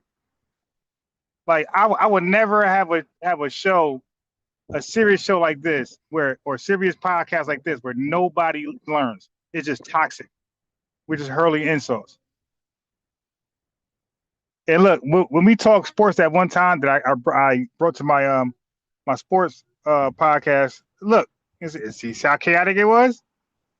It sounded like this, didn't it? It sounded like this. That's what happens when everybody just talk over each other. Nobody listens because there's no goal. When people talk sports, sometimes they just want to get off what they want to get off and they don't care what you got to say back. God damn. Yeah. These illegals cannot work a 4-way at all. You know what? These are 4-way. God damn. I'm gonna say what I gotta say and then I can jump off. You know what I mean? So clearly, a lot of y'all. You can't just respect the rules, bro. This lady got a whole panel with bitter, rules on it. And you know. Yo, now, family, look at all those people on the panel. These illegals, man. Oh, look, and she's on her phone. I can't wait till Ice pick your little goofy ass up. And she's on her phone with kids getting off school on her phone. I heard Ice picked up somebody down the block. They trying to be sad. He gonna come. His wife gonna come to an FBA house. Like, hey, I heard. They like, oh, I'm sorry to hear. Like, yeah, all right, out of here. Oh, he's a nice guy. He's a hard worker. Yeah, he'll be a hard worker in Eswatini, South Africa, Eswatini. He'll be a hard worker right there. You're gonna be a hunter gatherer right there. You're gonna work hard to gather that damn meat, that bush meat. But look at all these people on the panel. And look at all the people waiting to just be toxic. This is a safe haven place for tethers, and I am just confused why FBA's even pull up. It's like, yo, you don't win. She makes sure you lose. Why do you guys like abuse? Like, I would never join a space where there's no communication. Like, there's no acknowledgement of truths. We just yell at each other or hurl names. No, that don't. Yeah, I see when the tethers come over here and the Pan-Africans, I try to make it as civil as possible. Now, when they turn up, yeah, I'm gonna get them, or be disrespectful, I'll get them. But overall, yeah, these motherfuckers, man. Yeah, you don't know when you turn, you gotta stay to the yellow line. Like I swear, like illegals, when they drive on the road, they have no clue what the lines are for. The double line, the single line, the dotted line, they have white line, they have no clue. They yield through stop signs. It's like, you're supposed to stop at the stop sign, right? You ain't supposed to yield through it. You're supposed to stop or make a full stop at the stop sign. Actually, there's a line. There's a line that tells you, sometimes the line's at the stop sign, sometimes the line is before the stop sign, but you got to stop at that line. They have no idea why that's there because they never took a test. And man, I got hella information on that. When they first started issuing driver license to illegals, was a big thing in Congress. I got all that. I just ain't get around to it yet, but I got it anyway. Just come over here and y'all act like the damn animals out the zoo that you come from. Stop acting like a zoo animal and act like you got some damn decorum once in your life. Okay, act like you got some discipline in your little filthy ass body for once in your lifetime. Okay, for once in your lifetime, act like you got some daggone common sense and you can keep your ass off your daggone microphone. Okay, you don't have to be a filthy, uncivilized zoo animal your whole entire life, bro. But once you can shut up and stop being fascinated about the goddamn button. All right, you goddamn immigrants get a fucking button and be like, ooh, a button. Look, when I push this, I can hear myself. Ooh, and you push the button over and over and over again because you some bitches ain't using no goddamn technology, bro. Stop acting like an uncivilized fucking zoo animal and get some damn goddamn discipline in your nasty ass body. Open your goddamn ears up and listen to what the host got to say. Does that make sense to you? Hey, family, where's the host at? Her space and her titles, it only invites this type of comment. Nothing else can come out of her space but this. Where's she at? Where's she at? Where's the special treatment for these FBAs? What is the goal? What are we learning from this right here? What are they even arguing? Exploitation for some coins. Stupid. All right, peep game. Talk over me. You sound emotional. Who raised you, yo? Beta mother. Nah, he sound passionate. Bass in his voice. Something that you lack. Look, no, it ain't no beta nothing. Not even speak. Look, you probably cross your legs when you walk. All emotional. And this is exactly why host has a process. Look how the panel has Beloved, do you understand why the host has her process now, beloved? You sound so young. You sound because without process, this is what the panel. Man, you Africans ain't tough. You Africans are not tough. I've been quiet. Indigenous. You sound so young. Eric, you already know. Eric, you already know. You come you already know. That's your problem. You already know, Eric. I'll eat you up. You're still pissing in the bed, ain't you? You already know, Eric. Still pissing in the bed, huh? Eric, you know, don't you? Meanwhile, yeah, I know he pissing in the bed. Yeah, you But better he leave me had alone. project manager of civil. Leave who alone? I'm not me, Nick. I'm not one of them young ones. How you know a grown come ass on man now. listening I'm to not me, one of them Eric? young Okay, ones. stop We the sleeping same with me, age. Eric. We don't even want to hear about your smacks with vanities, bro. We don't care about the men that you ain't sleep hit no with. That piss in Looking the like a bed, bro. motherfucking crypt Keep keeper. that shit Shut to your ugly yourself, ass man. up and We stop don't talking care to me. about you filthy, degenerate immigrants peeing all over Shut the your ugly goddamn ass bed, up and stop shitting talking to all me. over the damn living room, farting all over the fucking carpet, bro. We don't want to hear that Somebody shit, teach man. me Come how Keep on, to that you shit to dusty yourself, teach bro. me motherfucker. how to move out of your hood real quick. Teach me how do I come out of a Y'all don't get small tough until y'all neighborhood come here. Y'all that, went that tough on them pretend goddamn humanitarian listen, aid a lot of commercials. y'all been stuck. Your You've been hood, bro. stuck. Fucking You've your been whole stuck. entire You know homeland is a what? Oh, goddamn we can hood, get it and you done. Let me fled your educate ass you on the here word tether. asking me how to move Let me out of a hood. educate you on the word tether. Won't you advise me on how Let to me scam my educate He's you community opening up, out of the bro. money Just that let I him need go. to He's move up. out of a hood, We bro? already Your wrote whole the entire blueprint. homeland is a your slum. And you talking neighborhood. about how So do we you move out don't of a even We know hood? already what wrote Won't the you tell blueprint. me, suburbs bro? look You like. fled your Anywhere homeland. in Tell me what it 92 takes to get a power Y'all pass, ain't bro. nothing district. but When you fools, weak You degenerate ass. living so in the hood, bro. whatever Tell me neighborhood you how to came Had from. scam the your way road to What's an get up under some airplane crazy? to get muscle. out of a What's degenerate ass crazy hood, is bro. that you guys Explain want to to me how take that shit works. I'll wait. imperialist credit. Ain't none of you You are hoes the ever created a imperializer. pathway You're for the citizenship in a you first world overnight nation. you became the Can't even colonizers. develop your own Amazing. country. So who else did you Talking Let about colonize? that's the these zoo animals motherland. talk Colonizers right now, bro. and Let the zoo imperialists. animal savages Since go you ahead want and to talk. take credit when you were the minority, you want to take credit for being imperializers and the colonists and all these other things. When you don't have any power economically, financially, you can't even take care of your own neighborhood, let alone your home. Start from home. Take care of your kids, raise them right, and then you could scale that. If you can't even take care of your own house, how would you come on here as a civil engineer giving advice on how to fix things? FBA stands for a bunch of fools who believe anything. It's a minority. Nobody knows about y'all. Nobody knows about FBA until you come to TikTok. The average financially stable black dude who has Okay, thank resources, who has you. a portfolio, doesn't Beloved, rock with y'all. beloved, the showdown is over. I hope you got a chance to say whatever you had to say. So we will be, let me add these people up. After these people in the queue, we will be wrapping up. Let me see.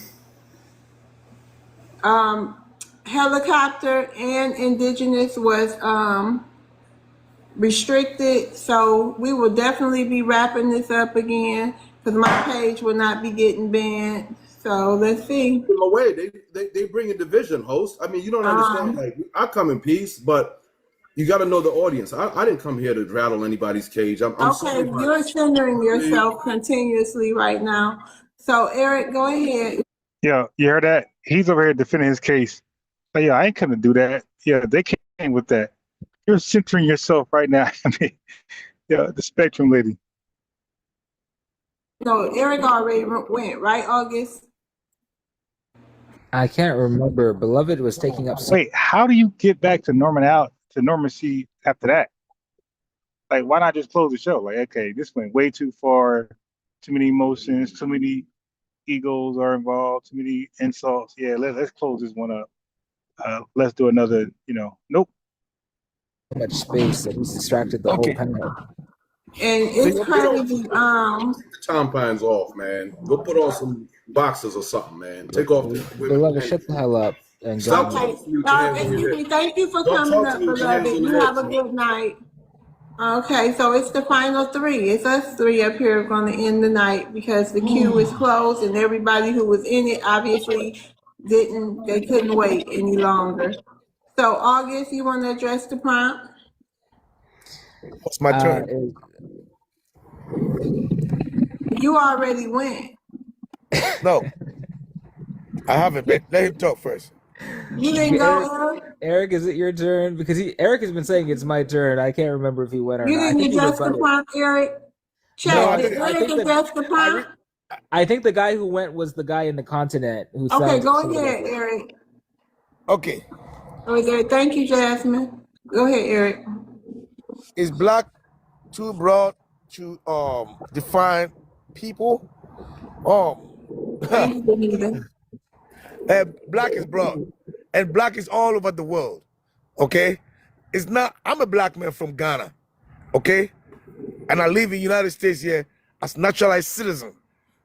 I've been here 36 years, but the same thing is, I'm a black man. It don't change me. I'm not trying to portray to be a black man. I'm not trying to copy anybody. I was black before I came here. I was black before my great grandma. They were all black. They were considered black. One thing people don't understand is The slave that was taken from Africa, West and Central Africa, they were called black. So they came here and we were called black. Even in our language, black, like Africa in the language is called black. So if you just born 1982. Okay, so that guy right there is completely lying. I gotta pause that one. Gotta address that. I ain't her. I don't allow lies to flow without being challenged. Let's back that up.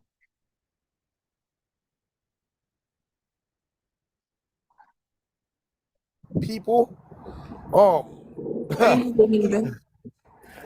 black is broad, and black is all over the world. Okay, it's not. I'm a black man from Ghana. Nope, you're Ghanaian. You're Ghanaian. That's what you are. You're Ghanaian. I don't know where. There's no flag that says that. There's no flag that says black man from Ghana. It just says Ghanaian.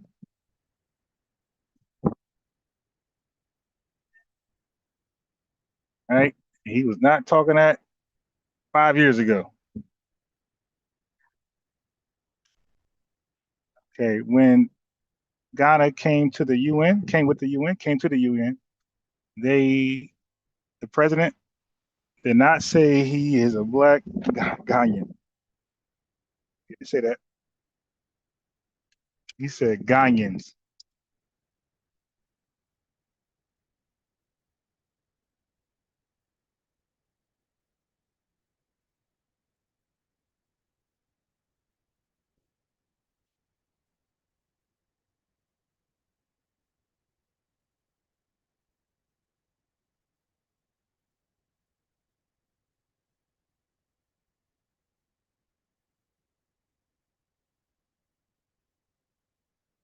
Yeah, so family, what is this new thing? He's a black man from Ghana. So you're not Ghanaian? So what's a Ghanaian? If you're a black man from Ghana, then what's a Ghanaian? So let me guess. Jamaicans aren't Jamaican. They're black men from Jamaica. Yeah, so the Haitians are not Haitians. They're black men from Haiti. They're black men from Haiti. Like, I mean, this is sad. I mean, they're only lying to themselves. We know better. We know that they never have said they're black nothing from nowhere. Okay, it don't matter if you said it. Listen, sir, are you black ethnically? Listen, the question that's undefeated. When they call themselves black, just ask them, are you black ethnically? And the answer is going to be no, because he's Ghanaian ethnically, and he's Ghanaian. Well, he's from a tribe ethnically, and he's Ghanaian as his nationality. So ask him then, how are you black? In what sense? Okay, ethnically, in that sense, you're Asante, right? Nationality wise, nationhood, you're Ghanaian. Continental identity, you're African. In those senses, you identify. In what sense are you black? Because you're not ethnically black, Asante. You're not nationality. Your nationality isn't black Ghana. It's Ghanaian, or black Ghanaian. It's Ghanaian. So, in what sense are you black? Your nationality isn't black. Hey, fam, just ask the tethers, what are they ethnically? Are they ethnically black? And is their nationality black? The answer is going to be no. Well, we are ethnically black. Our nationality is American. Like, there's nothing else. Like, we don't have a continental identifier. Like, there's no. Damn, I didn't pass my spot. Like, there's no North American, FBA. Nah, like, there's South Americans. There are Europeans, continental terms. Yeah. Shit, Americans might be the only one without a continental identifier. We're not known as North Americans. We're known as U.S. Americans, USA, United States of America, Americans. That's what we're known as, Americans. That's our demonym. That's our nation name, Americans. Okay, so we're black ethnically. Our nationality is American, and that's it. Black American. The black people that of America. You ain't the black man of Ghana. You are the Ghanaian man of Ghana. You are the Ashanti man of Ghana. My guy, you are racially black. What is that? No, that will not work over here, family. I know the questions to ask each other. The link is right there. This is open mic day. Okay? And I live in the United States here as naturalized citizen. I've been here 36 years. But the same thing is, I'm a black man. It don't change me. I'm not trying to portray to be a black man. Wait. He just said, I'm a black man, but I don't portray to be a black man. Bro, you are a Ghanaian man, my guy. You're a Ghanaian man. Be proud to be Ghanaian. And that's the thing, family. We don't go around being proud of nothing else, nothing than black. That's why we got a whole song, I'm black and I'm proud. So, all right, cool. So y'all be, where's y'all Black Pride Day? Where's y'all National Black Pride song? You dig? Nothing about them is black. They're not black except for their skin color, but that ain't why people are called black. They're not black ethnically. They're not black nationality-wise. That's not their nationhood. Yo, did this person really just take on 2 spaces? Oh shit, I'm about to catch a flat out here. Trying to park.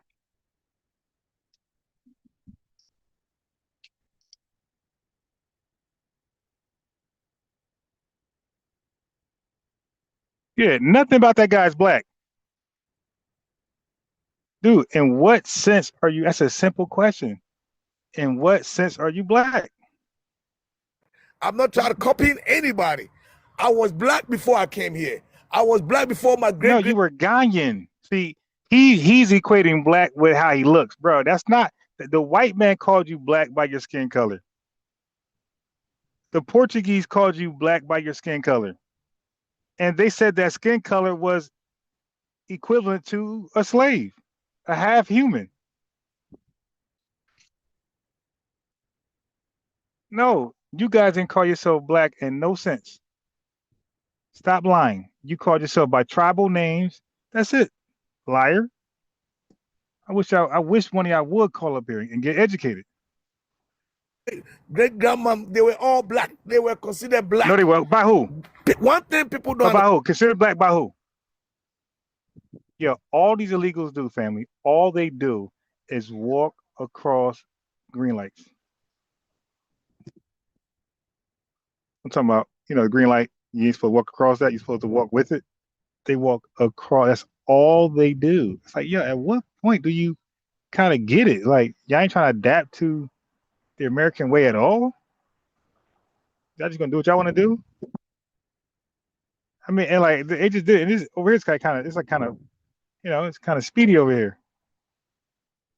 That's all they do, man. Stannis, the slave that was taken from Africa, West and Central Africa, they were called black. Oh, there we go. Family, you heard them? The slave who was taken was called black. The slave. Who? Yo.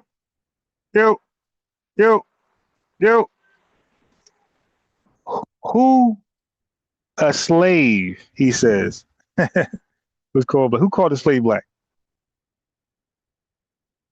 And first of all, nobody called the slave black, you liar. They called the slaves negro. They call others Sudan. Okay, so he's lying. Nobody called anybody, and no slave was ever called black. Liar. It was called negro or negro, but in your case, negro. Okay, so stop lying. Like I said, over here it won't work. Won't work. Negro. Oh, you want to be a negro? Go ahead. But remember, that's a name that was given to you by your daddy. So no, he said I was black before I was born. So did your history really? So you was always a negro? The hell wrong with you, man? Yeah, these emotional outbursts don't work with me, man. I cook it up. And that's why they, join podcasts like this, where they can't get cooked. They're protected. Over here, they're protected from the cook. So they came here and we were called black, even in our language. Black, like Africa in the language is called black. Okay, right there, he's lying. There's no African language where they identify themselves by their skin. He's lying. And they always make that lie.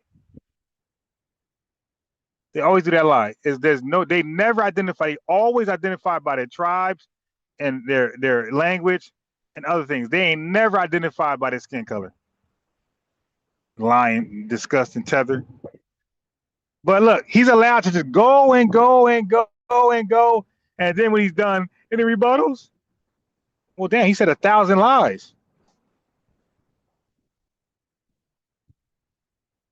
So if you just born. So now, check this out. So when he say all those lies, right? Then I cook them. And now there's no word in y'all language. I call by your skin color. You're lying. You always identify by your tribe, by your language, by your culture, things like that. Never by your skin color. You're a liar. The white man looked at you by your skin color and called y'all by your skin color. Y'all ain't never, nobody in Africa has ever identified themselves by their skin color. Not one of them. Why would they do that? It's all the same. There's no difference. That's stupid. Why? Okay, look, if they identify by their skin color, family, then wouldn't every tribe be called black? Black tribe 1, black tribe 2, black tribe 3. Then all y'all be, because they got hella tribes over there, 1,000. So it'd be 1,000 black tribes. Stop lying, bro. 1982 or 1999, and you come out here still wearing diapers, running your mouth that we come here, we claim black. We don't claim black for anything because we've been called black. And what you don't understand, we were called black. You fool. That is our point. You didn't call yourself black, you fool. You were called black by your zaddy. The white man called you black, and black was equivalent to something terrible. It wasn't a compliment. It wasn't black and tall, black and beautiful, black, tall, and beautiful. No, it was black and ugly. However, black, fat, and ugly as ever. However, I stayed Gucci down to the socks. They called you that. They called you black in a sense. Biggie Smalls called themselves black. In the sense that Biggie Smalls called himself black. They called you black in that sense. Big, black, and ugly as ever. However, as you read more, you understand more. The same oppressor that gave that name to you is the same oppressor that called us the same. No. You were called Negro.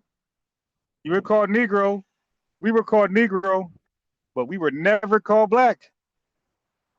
We called ourselves black and we redefined it. We gave a whole new definition to it. That's empowerment. And it was so powerful that our ex-slave master, ex-oppressor, or still current oppressor, was forced to address us as black. Was forced, and that's how powerful that was. We say, nah, we ain't Negro no more. We ain't color no more. We're black. We're black. And they got on board. Name. So what is your problem? You proud of being black, man? Just like I'm a proud black man too. So what is your problem? Why are you worried? You want to delineate? Delineate. Ain't nobody holding your hands to delineate. But anytime you go to FBA panels, they're talking junk about Africans. Well, how can you learn something for yourself? How can you? Hey, family, how long is this tether going to talk for? I told you, this platform is toxic as hell. It's anti-FBA. It's pro-tether. and is part of black exploitation in 2026. This is the new world, it's trying to be the new world world star hip hop. It's trying to be the new Shade Room. It's trying to take these places of these other exploitative social media platforms to make us look horrible. He is still arguing, family. He's saying the same thing over and over and over.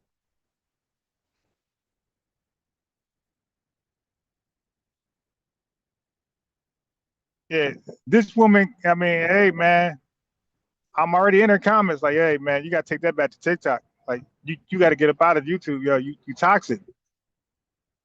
You know, this ain't good for the lineage. I'm already in her comments. I'm probably blocked, but I already put my bid in. Hey, man, you got to get up off YouTube. Like, you know what I mean? Like, you are out. And we're saying go back to TikTok quietly. All right, because eventually we're going to put you in the titles and shit and really, really put you on blast. So right now we're saying quietly, hey, go back to TikTok. We ain't bringing this toxicity to YouTube. YouTube is way more professional, formal. TikTok, this is TikTok.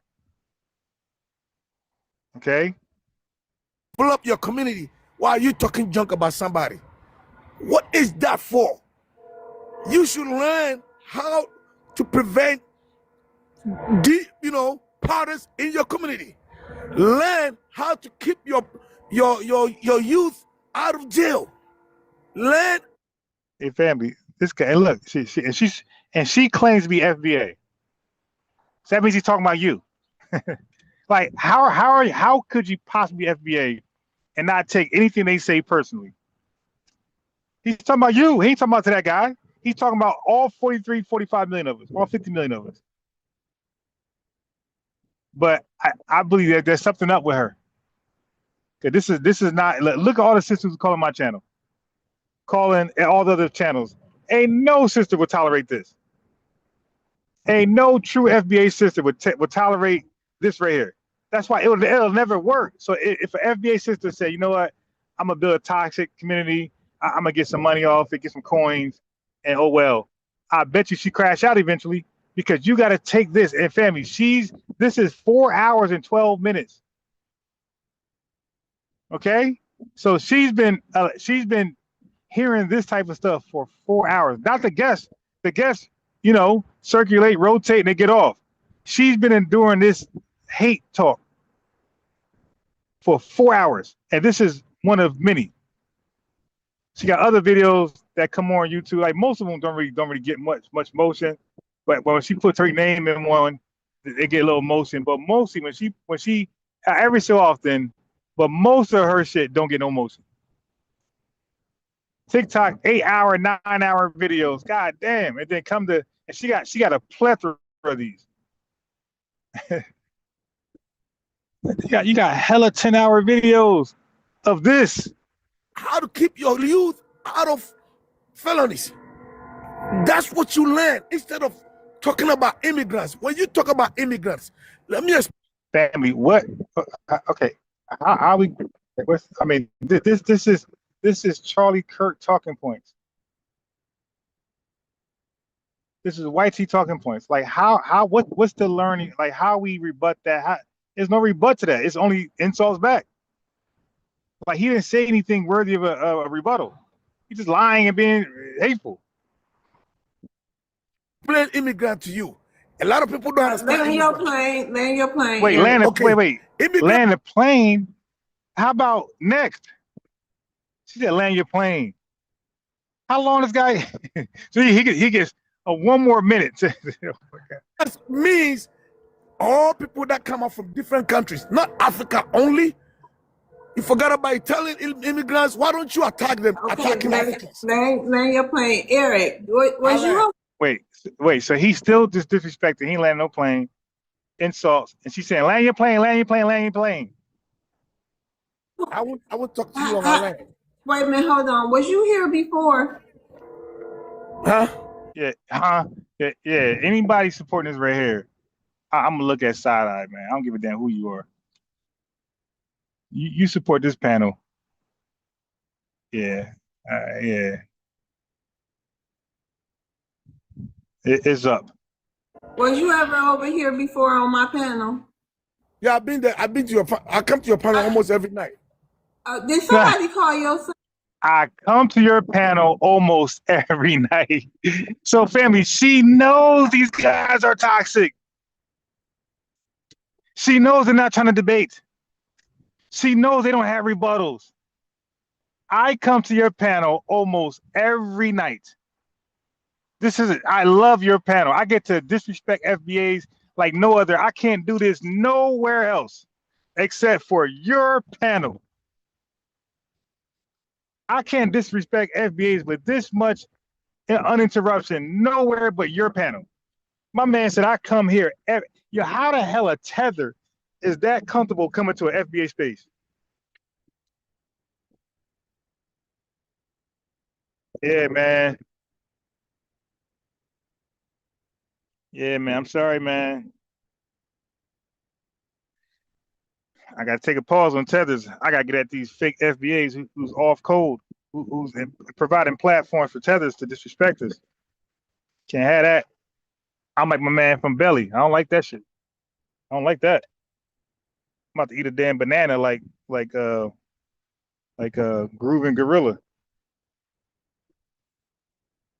And my man called himself Groovin Gorilla. He tried to act like that was okay.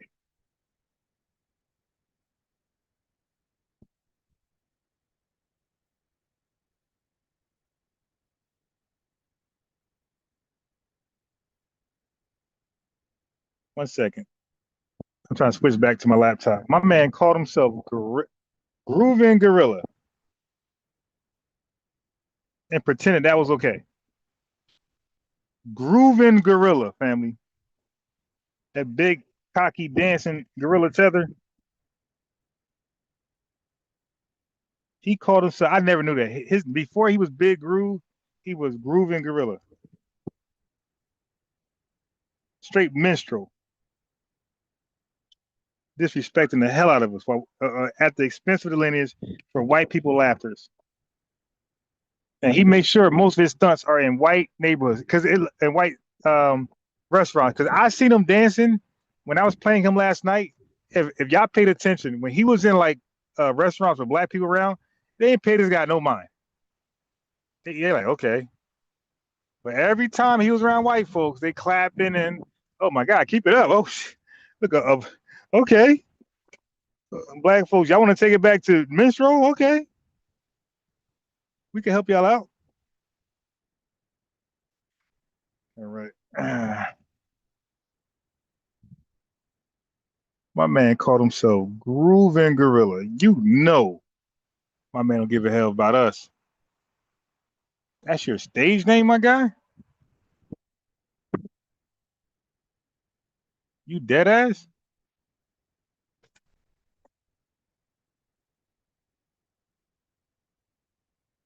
All right, let me try this microphone check. Give me a second. Let me get back to my laptop. I gotta share my screen and some things.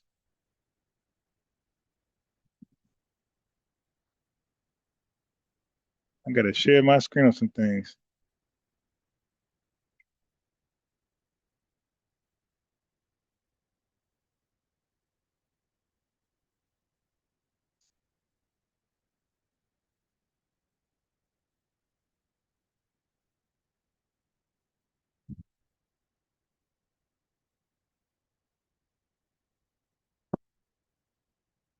Yo, yo. Yo, yo, yo.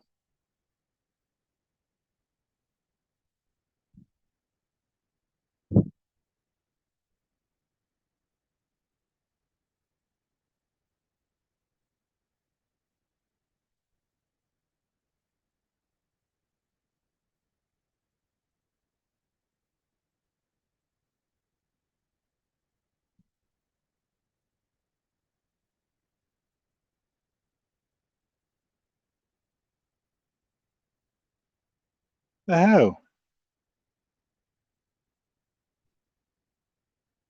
One second.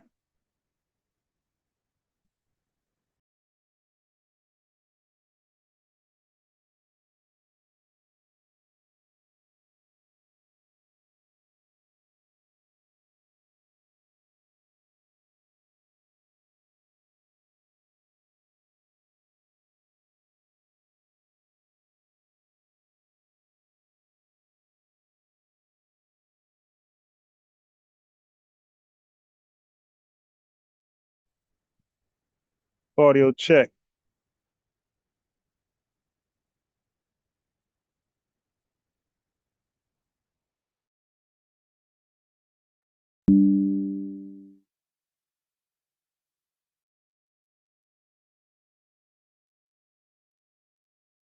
What the? Oh. Okay. All right. I might have a.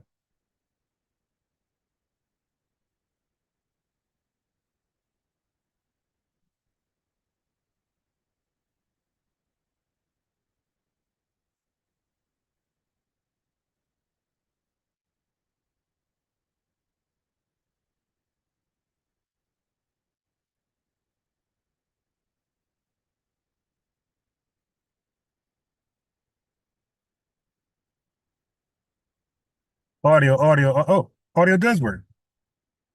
All right. All right. Well, all right. So I'm trying to line that dude up for for the Garvey conversation, as you guys can see.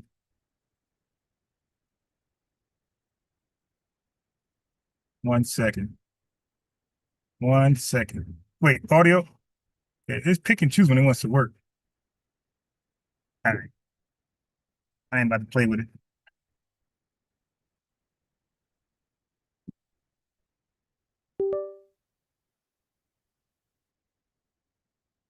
Yeah, I ain't about to play with it. It's pick and choose. I can't tell if the audio is from the microphone or it's from the computer speaker, so I ain't gonna play with it. I'm gonna use this microphone right here.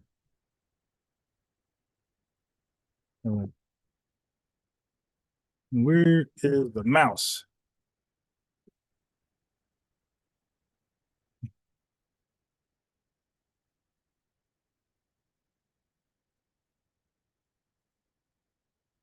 All right, got it.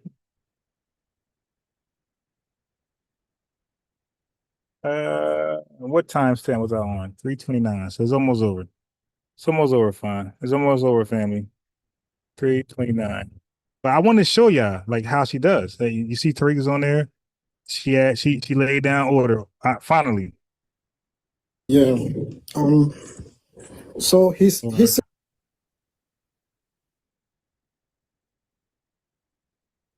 right around here. Learn how to keep your youth. A lot of people don't understand. Land your plane, Eric. Okay. Immigrants means all people that come out from different countries, not Africa only. You forgot by telling immigrants, why don't you attack them? Okay, Attacking Africans. land your plane. I would talk to you on my land.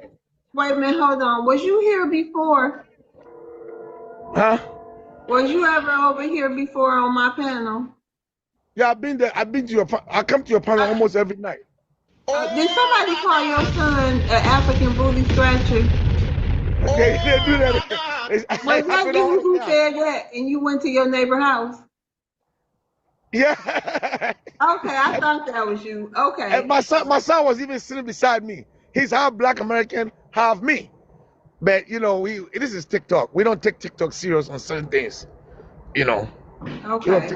All right. Anybody got any rebuttals for Eric? I thought that was you, Eric. It was me. Yeah, I got a little rebuttal for him. Okay, go ahead, August. So Eric, you have to understand the spirit of what Black Americans are talking about when it comes to. Yeah, after all that hatred, this guy said you got to understand the spirit of Black Americans. You think you can't tell he's not interested, you fool? You can't tell he's not interested in the spirit of Black Americans. Yeah, we got to stop being stupid. Okay, but again, I don't know why folks. Comes to delineation, because if everybody's Black, nobody's Black, right? You said you're from Ghana.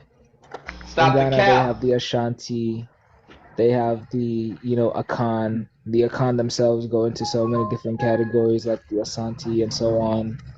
So for you to be able to have all those delineations and to know your people at such a precise level, but at the same time insist that Black Americans are just going to be categorized under the big blob black.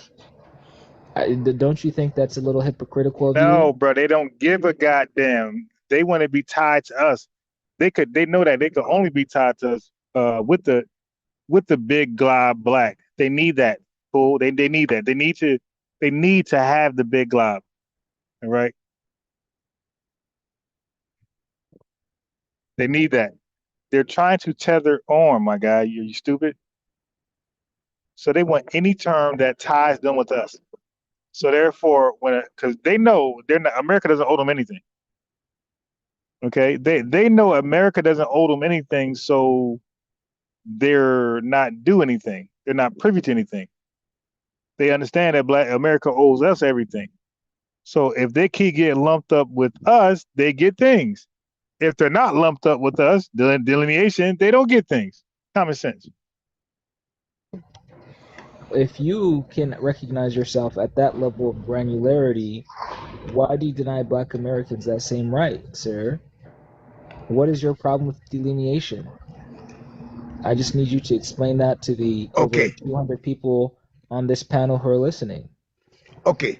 When I spoke, I said I don't have no problem with delineation. You can delineate. The problem I have is FBA. Anytime you go on their panels, they can't talk about themselves, how to progress, how to make things better within their community. But they talk bad about Africans. How can you focus on yourself while you're talking bad about somebody? You're so obsessed about small people. The poorest continent in the world is Africa, right? They call us weak. Hey, family, this is her next video. Ask Black Americans one question. I'm saying, yeah, all of it is gimmicky exploitation. Now, people like him is going to pull up and ask a question, and this is the question. You're hearing his question. He said he come to the show every night. So you got him, you got the other weirdo. These are the questions they're going to ask. But I want y'all to see her thumbnails. They're unserious. Ask Black Americans one question, and it's all going to be as though her tether is going to be like, "Hey, Black Americans, is there any way we can work this out?" It's going to be what he's saying right now, and she knows that. But she has a safe haven for tethers, so she's going to always have a show lit of tethers to ask us questions. So she gotta include us, because if she did a show just on tethers, nobody gonna pull up. If she had no guests, she's boring as hell. She's on the spectrum. She can't entertain nobody. She don't know enough. So she can't hold it down by herself. So she need a toxic balance. All kind of names. But why are you worried about the poorest person? See, this is his question. Why are you worried about the poorest person? Why you can't do this? Why? This is gonna be the question they got. That one question will turn to 25. We don't care if you want to delineate. Take yourself away. Right? You can call yourself FBA. That's great. And I like some of the ideologies. But what I don't like is always talking bad about Africans and making themselves better than Africans. You can make yourself better than somebody and focus on that person. How are you gonna focus on yourself if you in somebody's business 24/7? That's what I say. Okay, all right, Eric, you got another rebuttal. Chris, go ahead. All right. Hey, Miss Love. Good, awesome stream as always. The one thing he was saying, right, is over here you say you're black, but as he was saying earlier, over there in Africa, y'all have y'all tribes. So one of the key problems is that you're saying we're all together, but we're not all together when it comes to crime stats. But as we've been talking about throughout this whole stream, there's Africans, there's Caribbeans that are forced to mark the black box, even though they can mark the other box. So, well, they're not forced, but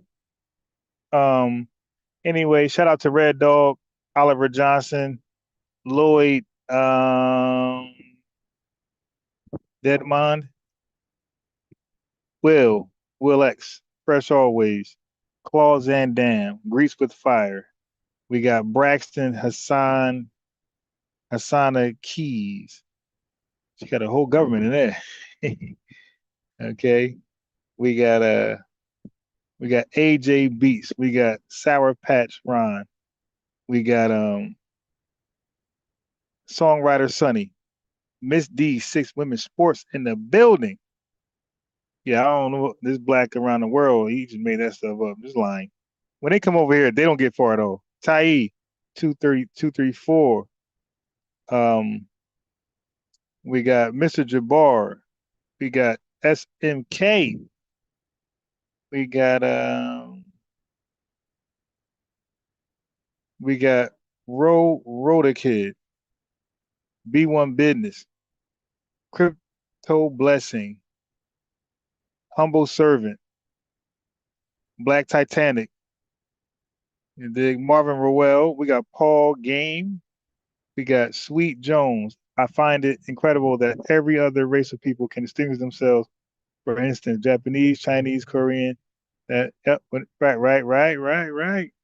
and then, like I said, we see why, because they know when they come to America, it's for a handout. They don't have much to offer, and America doesn't owe them anything. So you want to come to a country, you're fleeing your country. Well, you're going to be in the bottom over here without any resources. We're going to talk about that, about the resources. By the way, we got Donnie James in the building. All right, so we're caught up. Yeah, we're going to talk about those resources. That is a problem. Don't you think delineation should be differentiating the numbers from what immigrants do to what Black Americans do? Because the talking point always is Black Americans are the thugs and the EBTs and things like that. And if you're going to come and chastise us, do you chastise the same Africans the same way? Because I haven't seen it. And I think that's a problem as well in our land. Okay, let me answer you on this. All right, let me read this. Immigration street sweeps led to more collateral arrests of non-criminals. Okay. I don't know what you're trying to get at. Collateral arrests of non-criminals. You're a criminal if you're here illegally, my guy. Stop. A quarter of immigration arrests since August were labeled by U.S. Immigration and Customs Enforcement as collateral, a type of arrest and detention that's been challenged in court as an end run around civil rights. Public outrage and lawsuits over the arrest may be tamping down the large-scale sweeps that foster them, but tens of thousands were arrested this way between August and early March.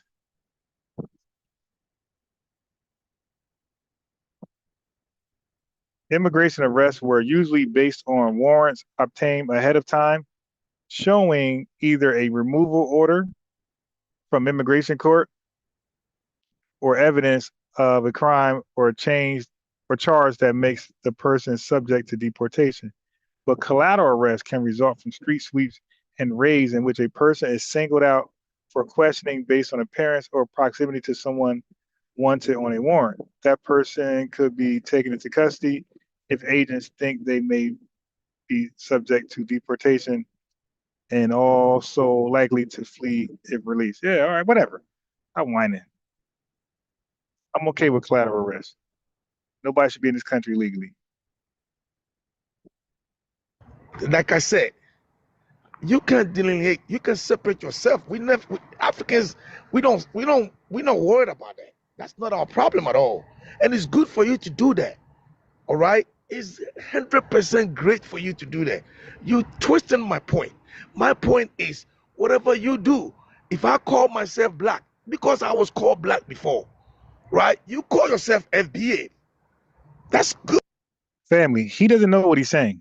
He's saying if he called himself black, that's because he was called black before. And I would say, okay, who called you black? And he would say the whitey man, your oppressor, right? Yeah, your oppressor called you black. No, both wrong. Our oppressor didn't call us black, and your oppressor didn't call you black. Your oppressor called you Negro. Okay, our oppressor called us Negro and colored. We called ourselves black. You called yourselves Igbo, Asante, and things like that. That's the difference. Good. That's different between FBA and black. Black is a race to me. No, black is a race to the whitey man. I'm glad you said that. So you're not black ethnically. You're not black as a nationality. You're black as a race, something made up by the white man to lump up people from different areas as one thing. So your daddy named you, and you're okay with that. And we understand. We understand how much value and respect you got for Zaddy. You said black is a term. It's not a term to me. It's a race. All right? We call white tea. That's a race. We call Asians Asians. No. What black operates as an ethnicity and a race, unfortunately. There's a dual usage to that. White operates as a dual usage, ethnicity and race for white Americans, my guy. So if white is only a race, then what is their ethnicity? I'll wait. Chinese, they are Asians. You can't tell Chinese that, hey, you're not Asian. Why you call yourself Asian? Because Koreans are different. Yeah, I'm Ashanti. Of course. I'm Ashanti, but I'm still black. No, you're not. You are black. No, you're not. No, you're not. No, you're not. No, you're not. No, you're not, sir. Black American. You still FBA. You want to be. Nobody's stopping you from being FBA. We don't criticize you. You go to Africa, they don't even think about FBA. Land your plane. You ready for your question, Eric? Yes, ma'am. Okay. If unity fails, what happens next? If unity fails, what happened next? Unity with who? Hey, family, all these questions is really put together to once the toxicity dies down, they ask these questions to get it back up. If unity dies down or doesn't, whatever she said, what's next? Unity with who? There is no unity. We're not unified with an African tribe or country. Okay, unity first. We are all screwed. I don't care who you are. Once you are black person internationally, we are all screwed. We become weak. The race itself will become weak. I don't care whether you FBA, African, whatever you think. If unity fails, we fail. Alain. All right, thank you, Eric. August, hey. Hey, host, how you doing? I'm doing good. Thank you for the gifts. Thank you. All right, you want to address the prompt? Thank you for the gifts. This is why those tethers get to speak so loud and proud with hatred for us. Thank you for the gifts. I'm trying to tell you, selling us out for some coins. I'm sorry, I couldn't hear you. What? Are you talking to Eric? You say something? No, I'm talking to you. Oh yeah, I'm ready. I'm ready. All right, go ahead, August. You do what? I was telling you thank you for the gifts. Go ahead, August. Yeah, of course. You know, after that showdown, I'm like, I need to give hosts some coffee or something for tomorrow. But yeah, is black too broad a category to define people? Yeah, I think if I was Black American, I would feel that black was too broad a category to define me. If I was Black American, so he's not. Just like I was telling the Ghanaian gentleman in his country, you know, you have the Moli Dagbon tribe, you have the Ashanti, you have all these groups. They know that. And they can recognize each other in that diversity. So to say that, you know, black people can't have that delineation is unfair to black people. Honestly, I think it's more West Africans who sort of push, you know, let's all just be black more than East Africans and Central Africans, to be honest. And I'm not really sure what the agenda is. You know, I used to think it was a conspiracy that Ghana was trying to steal people's reparations, but now I'm a little concerned it might be truth. But at the same time, I think, if we look at Melania Trump, although Melania Trump can't even speak English and, you know, she's a mail order bride from Slovenia, at the end of the day, she's considered a white woman, although she's very different from a, white person who's been here, Hey, hold on. Hey, bro, listen, man. Hey, family, these tethers are really confused. Listen, what if she doesn't call herself white? And by the way, that would be her race. You just said her nationality, my guy. You just said her ethnicity. Like these guys are really dumb when it comes to the difference between race and ethnicity. They are really dumb. They can't tell you. A long time. So, in a broad sense, blackness does imply someone who is just from sub-Saharan Africa, at least a long time ago, ancestrally. No, it did not. It never did that. He's talking about Negro. That's something Negro did. Black ain't never do that. Okay, all right. I was trying to see a pattern. And if you go to the Barbados Slave Code of 1661, King Louis XV's Code of Blackness of 1685, there's been a long history of categorizing African people under the category of blackness. So I wouldn't necessarily. Wait. All right. Wait. Let me back that up. I'm trying to read my damn text. He's over here lying. Slave Code of 1661. And if you go to the Barbados Slave Code of 1661, King Louis XV's Code of Blackness of 1685, there's been a long history of categorizing African people under the category of blackness. So Nope, under Negroness. Under Negroness. Okay, hold on. Yeah, they want to be black so bad. And by the way, keep in mind, family, every time they reference they're black, it's because a white man. We know they ain't called black; they call him Negro. But every time they want to reference black, they all reference a white man, call them that. So I know he ain't talking about. Yeah, hold on. Hold on.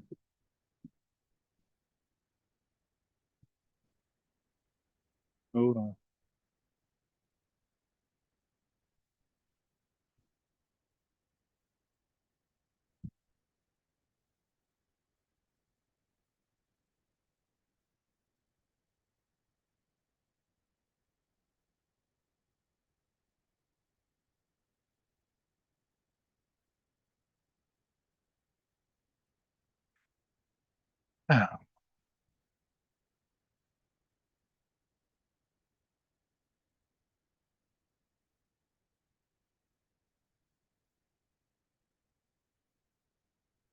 Okay.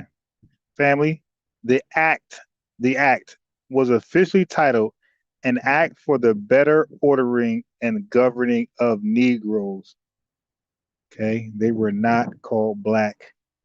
The term Negro was indeed the primary legal descriptor for enslaved Africans in this and many subsequent English codes, including in Virginia and South Carolina throughout the late 17th and 18th centuries. Okay. Now he's talking. Oh, so yeah. So right, and then the French use noir, and they or terms like negress. So we had negress, noir, negro. Okay. So we got to stop lying.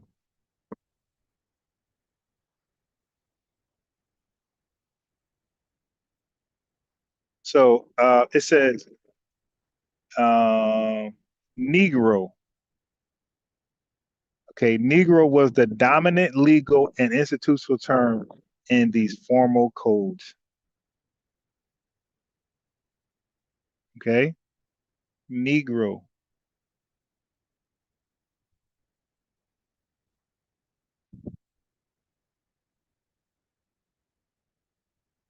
Negro and Negroes was a specific legal term adopted in official legislation.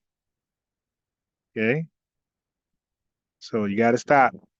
And even so, we know it's Negro. We know it's not black. That's why I laugh at them. But we know black wasn't being thrown around. We know Negro was. And even if either one was thrown around, it's the white man calling you it. You're not calling yourself that. We called ourselves black. You rejected Negro like you should, but you rejected it. Family, are y'all not listening? I'm saying even if he's wrong, the word Negro was going around, not black. But even if black and Negro was going around, that is something that the white man called them. They did not call themselves Negro. Okay? That's why they're known as whatever they're known as today. They're not known as Negroes today. The difference is we called ourselves black. And until they get the right people to talk to them, like they'll never concede to that or even know it. And that's why over here we slow them down. Like, dude, sir, stop. Okay. Nobody was calling you black. They were calling you Negro. So all they do is come up on these panels and lie, family. And people don't know no better, so they let them get it off. You were never called black, you were called Negro. And if any sense you were called black, it's still an exonym. Other people calling you that. And what do they mean by black? They meant that you were a slave or worthy of enslavement. You were inferior and less than a human being. That's not something to be proud of. Negro, the word Negro ain't something to be proud of. That's something to be to shed off.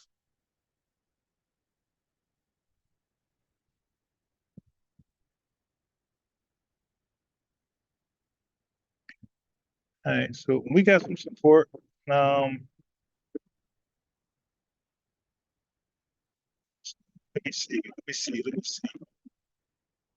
where we at. So I made a thumbnail. I ain't exposed her name, so people, you know, I gave her a chance. Yeah, I gave her a chance. I ain't exposed her name. I ain't call her out like that. I gave her a chance to you know, either put together better shows where it's a dialogue, it's informational, which she's not interested in at all because her bag goes away. Nobody's going to send her coffee for just shows where FBA is educated. In all of our spaces, family, when we dialogue with tethers, it's always based on information. People learn at the end of the day. You learn something. These shows right here, you learn absolutely nothing. Just pure toxic for some change, small change, nothing even crazy. If you're gonna sell your soul, at least make it worthwhile.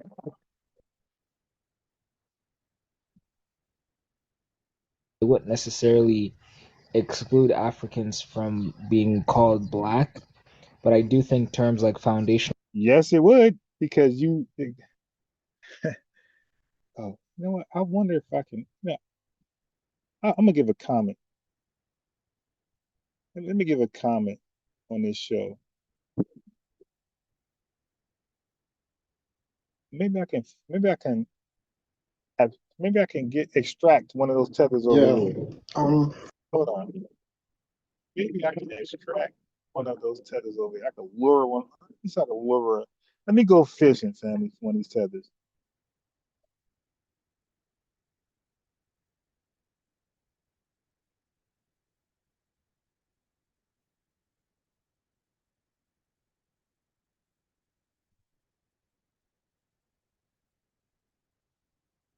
Let me go fishing for one of these tethers.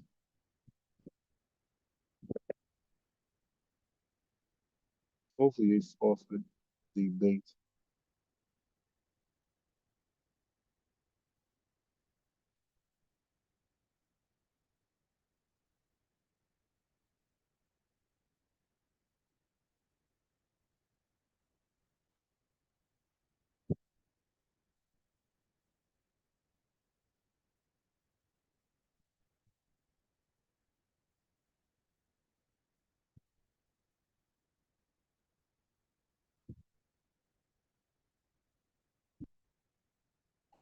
Yeah, somebody said answer. Somebody said answer the prompt, but you can't offer a rebuttal. It doesn't make any sense. Too many guests get away with spewing incorrect information. Exactly.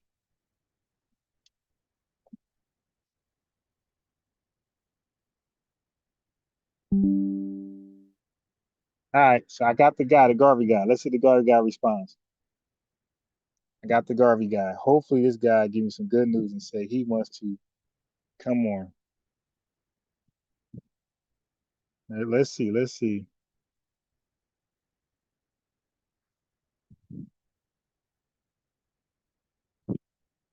Yeah. Like I said, yeah. These guys know family. They just hope you don't know. This is like the second Garvey guy who said, "Oh no, Garvey." You invite them over, they haul ass.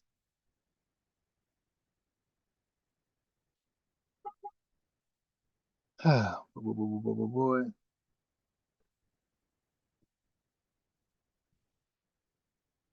Okay. All right. Let's get back on track. Black American or some legal category on government forms to indicate which black person is from here versus which black person is from a more immigrant lineage is important, especially. Bro, ain't none of y'all black. Let me see. I wish it was a way to speak to these guys directly.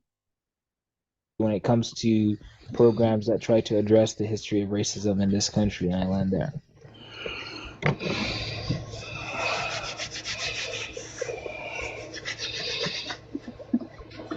Yo, who the hell is back in the background washing bush meat, yeah? Breathing hard than the mug. Anybody got a rebuttal for August? Yeah, I do. Who? King, go ahead, King. I think he was breathing at me. I'm not sure. Yeah. So, I mean, listen. We have. Yeah, they're not forced to say they're black. The OMB doesn't force people. Force. If you were forced, they'll just check it for you, like they did in the 1910s. There's an option to put other. And matter of fact, yeah, next time I get a form, I'm putting other. I'm putting other financial Black American. That's what I'm doing. Germans, right? And we have people from France, and we have people from Spain. These are different people but then they are all white. It's the same as black, right? We can have Ashantis, we can have the houses, we can have the whatever, but we are all black. Like I said earlier, we don't have to write it down somewhere on paper before we recognize we are. He's saying the same thing all over again. The same thing. I can't. I'm gonna fast forward. He's saying the same thing he said before. Nothing black. Stars to so thing. So they have wait, you know what? Over it. Yes. I was talking about people want to know how you are and this to that. I mean, they deserve. Sheree, first you have to understand you're not talking to an FBA, you're talking to an African. So don't use the that talking point on me. Number two, you were talking about we're all Africans, then you almost immediately got into, or we're all black, and you almost immediately got into belittling reparations and the FBA movement toward reparations. So that itself contradicts what you were saying. Right. And look, now another African had to call him out. Well, that dog of a host lets this guy spew the most hatred, and they come here every time she have a panel, they're there. Every time. And you talked about all white people, Germany, this and that are white, but at the same time, whites did not undergo chattel slavery in this country. Whites did not go 100 years of legal apartheid. And white people control the consensus, right? The census data, they are the consensus. Their words are the only thing that matter. And look, you just said it. You said white. You said Germans are white. No, the hell they're not. They're not white in Germany. That's the thing we keep trying to get to these tethered brains. They're only white when they come to America. Like you're only black when you come to America. If a German stays in Germany, he's German. If a German goes to East India, China, he's still German. He's not white. That only exists in America, my guy.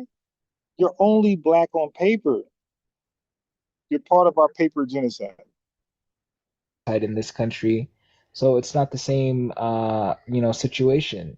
So if there is a government program to bring diversity and it turns out all the kids benefiting from it are Ghanaian and Nigerian and none are actually foundational black Americans with a history of slavery in this country, That's a problem, and people should not be shamed for pointing that out, King Bash.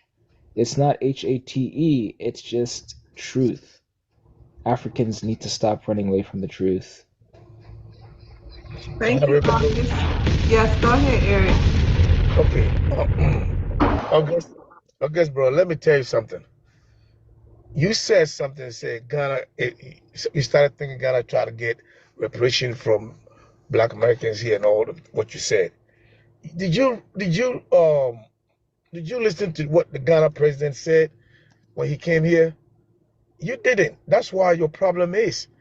He never came here to ask for reparations for himself or for Africans. He said the African descendants that was affected by the family. He is saying the Ghanaians are those African descendant people. He is saying his ancestors. I heard him loud and clear. Like, there's nobody dumber than an African tether. I see that right now. Nobody on earth. transatlantic slave trade. Okay? He coming here, didn't come and ask for any reparations to let United Nations, which is headquarters is in New York. Okay? That's why he came to New York. If it was in Germany, he would have been in Germany. To recognize that it's against humanity. Okay? And he was voted and he won. Okay? His submission, he won. So don't sit down there and try to exclude. Okay, Eric, land your plane. You are East African. You are East African or West African. It's so it doesn't make any difference. We didn't come here to disrespect Black Americans. Okay, so don't twist it there. Okay, Alan. Shut up. August. Innovation the president of Ghana had showing up at the United Nations. The first question is, why was he showing up at the United Nations speaking on behalf of Black Americans without having consulted Black Americans as to whether or not Black Americans wanted or needed him to speak on their behalf? He didn't speak on behalf of Black Americans. One sec, Eric. You lying, man. Do you think Black Americans don't have any orators of their own? People who produced MLK to speak on their behalf? He did not speak for Black Americans. Slave trade. Well, if he didn't speak for Black Americans, why is he at a Black American gravesite? Right? They invited why is he showing up with? Would you be quiet? Why is he showing up with Al Sharpton? He was invited by them. Why should anyone trust Ghana given the behavior of? You don't have to trust Ghana. You got to trust your country, including yourself, who keep cutting me off. Right? And let's be honest. Everybody knows that you're trying to use the light of their ancestors. Now, by the way, family, she's sitting right there. She's right there. Let me show you.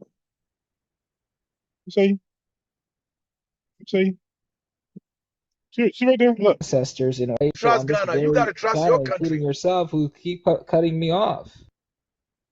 I told you that respect she gave Tariq Nasheed. He's the only FBA who gets that respect. She allowed tethers because they're giving her gifts. They're sending her money. She allowed tethers to disrespect FBAs all day long. Right? And let's be honest, everybody knows that you're trying to use the light of their ancestors in order to get debt forgiveness for Ghana. And Ghana don't have debt forgiveness. Ghana have used their gold to get think people can't see through the plan? Ghana don't have debt like that no more, sir. You're not more intelligent than other people. Hey, family, she's allowing it. Now, by the way, they're supposed to have 2-3 minutes of free, uninterrupted time. As you can see, most people don't get interrupted. And definitely got tethered. She's allowing this dude to cut and interject every chance he gets. She's sitting right there. Y'all seen her? She's not saying anything. Big ass. Well, people see right. You're not either. You come here and lie. That's the problem. Eric, let him talk. It will be your time, please. Let him talk. Let him finish. All right. So let's just move on to. So the host ain't hosting. Another panelist had the host. Eric, let him go. Like, another panelist had the host because she wasn't host. This chick is a trip, man. Question. Okay.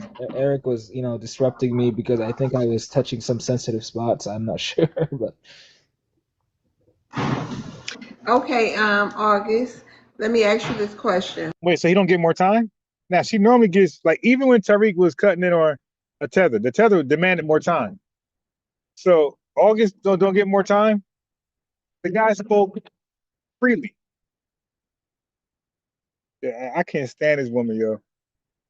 What would life be like for melanated immigrants in this country with millions of FBA/Black Americans against them? Why are millions of FBAs against immigrants? That is the most toxic question in life.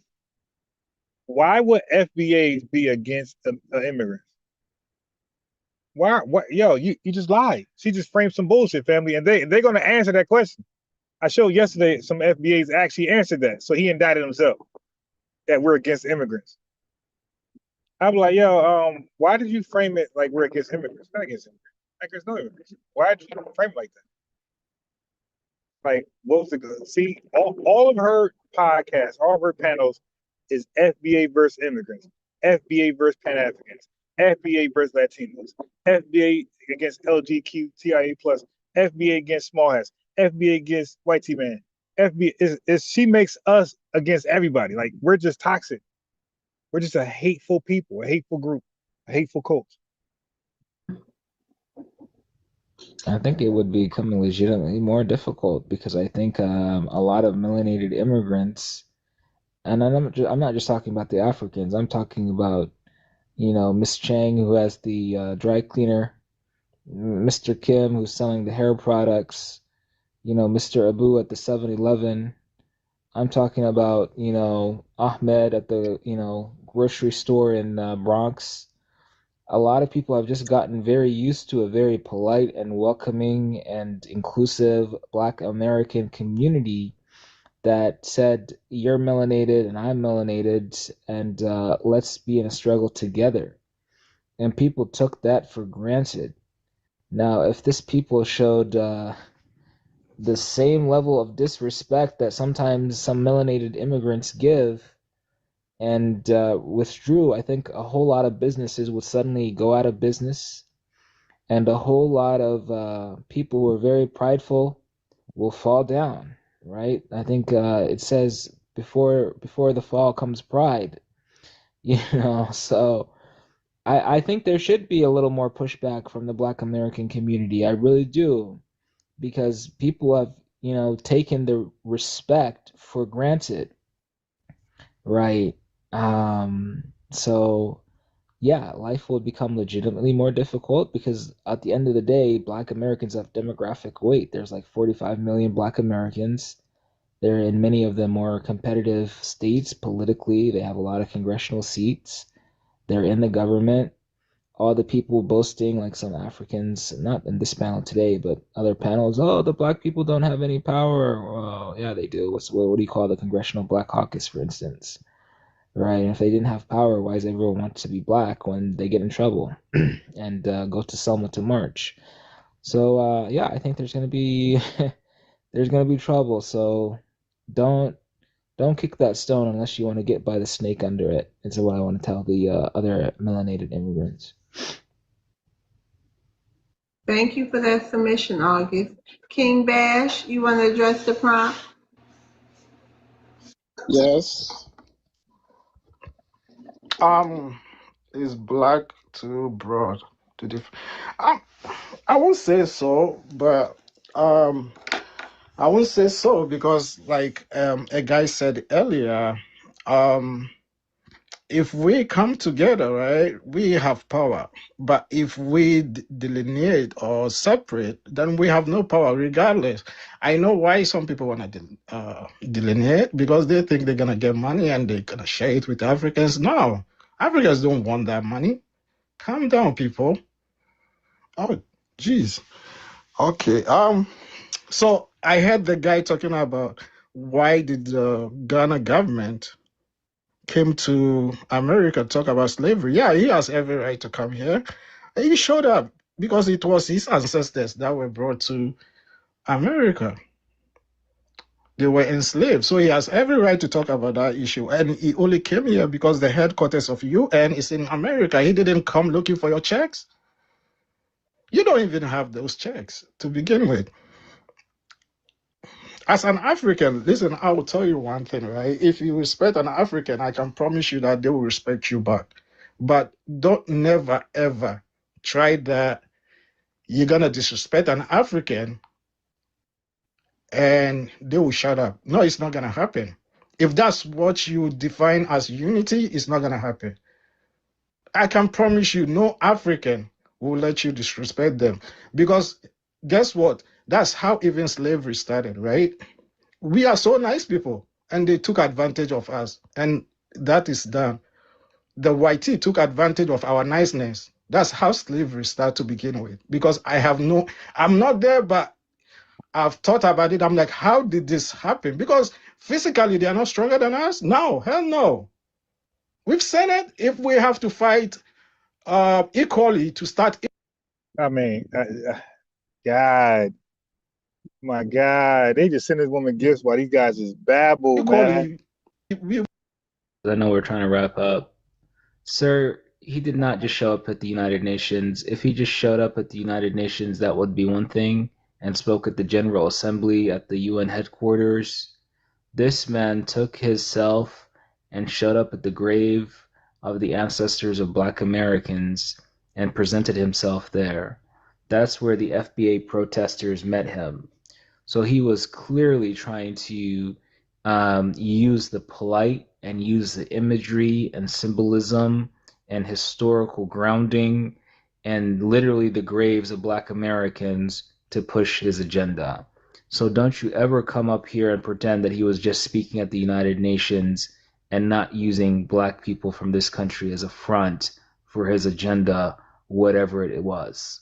Nobody from this country invited him to speak on this stuff. Nobody asked him. There's already reparations movement, so he needs to speak on Ghana affairs and keep his mouth out of American business, especially Black American business. And I'm not even Black American saying this, I'm an African, but I know what the truth is and where justice lies, and I land there. I want you to understand, overstand, and understand what I'm saying right now. I want you to understand, overstand, and understand what I'm saying right now. Ash, final say. Yeah. So he came to that cemetery, right? This is Ancestors. right. Remember people, I mean, ancestors like Africa brought. Oh, he in Africa. Yeah. That's why he came. I got a question for Augustine. Can I ask him? For who? Who you got? For Chris? Augustine, the East African that was talking to me. Wait a minute. Oh, for August. Okay, go ahead. August. Okay. Oh, wait. Hold on. It's Kate. Talking about a big man like that guy. If people's mindset doesn't match, then how does the numbers equate? So I'll give you an example. You say you're from Africa. I'm pretty sure you speak your tribal language, right? Is there any way that you can give us the tribal language for trader or sellout?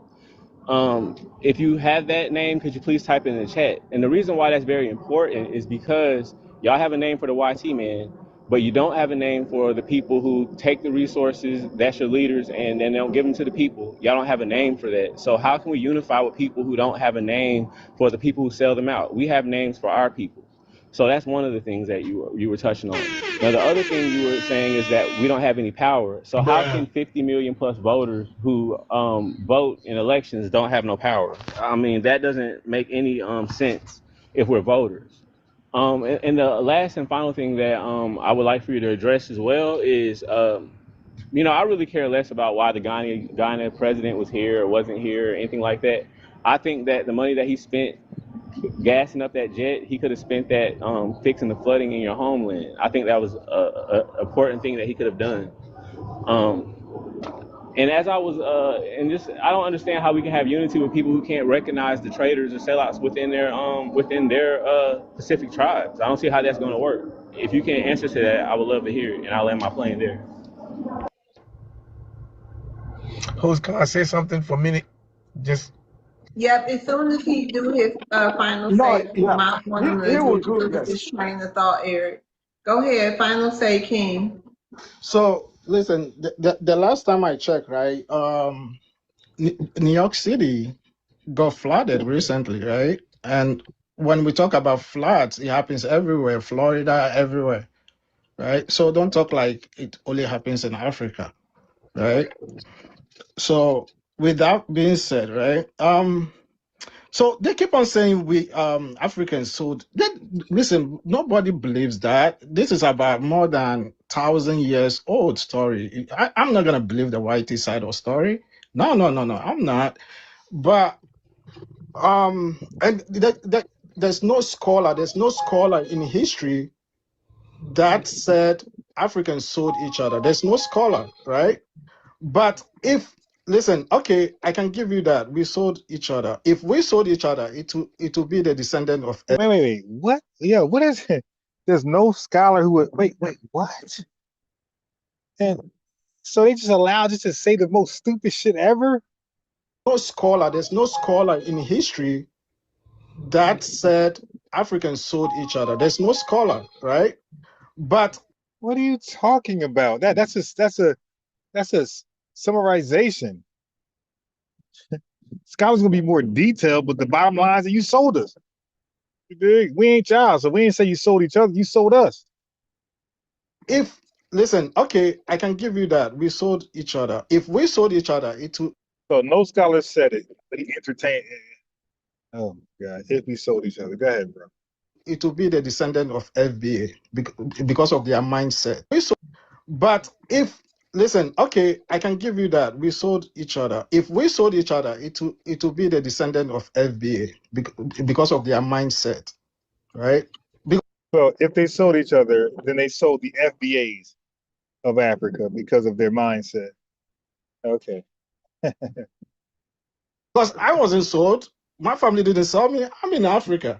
My parents are in Africa. My grandparents are in Africa. So if you guys, people got sold, it was you, those in America right now. You sold yourself. You sold your family. Maybe you should look into that.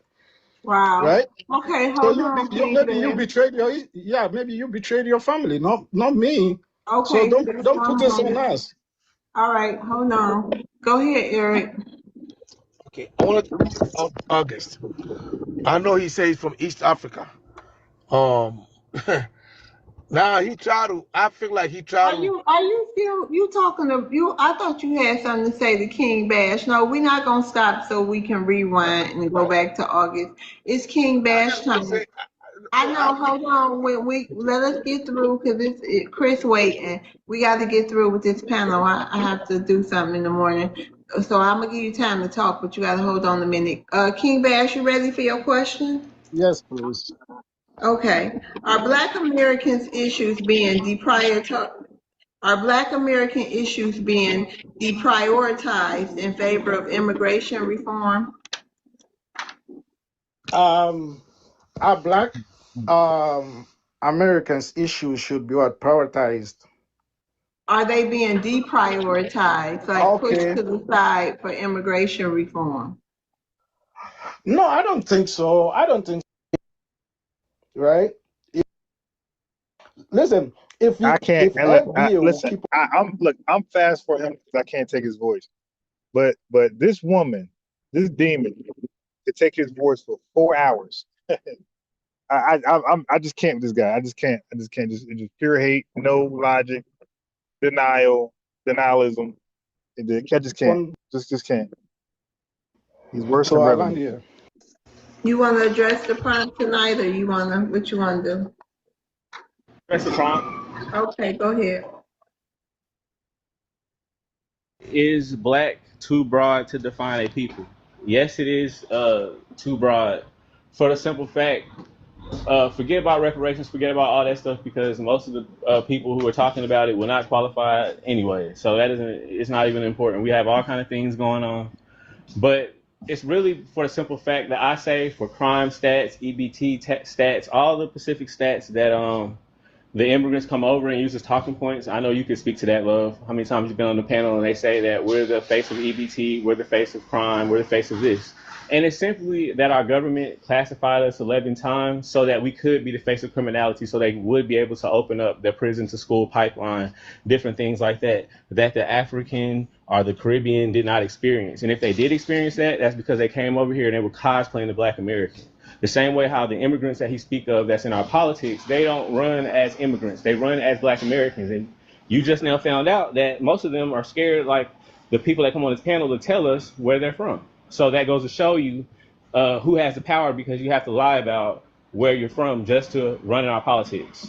Also as well, as I said before, it's really just for us to destabilize these numbers to see who's really doing crimes and who's not. And the reason why we're having a fight for delineation is simply because they want to hide their criminality under us.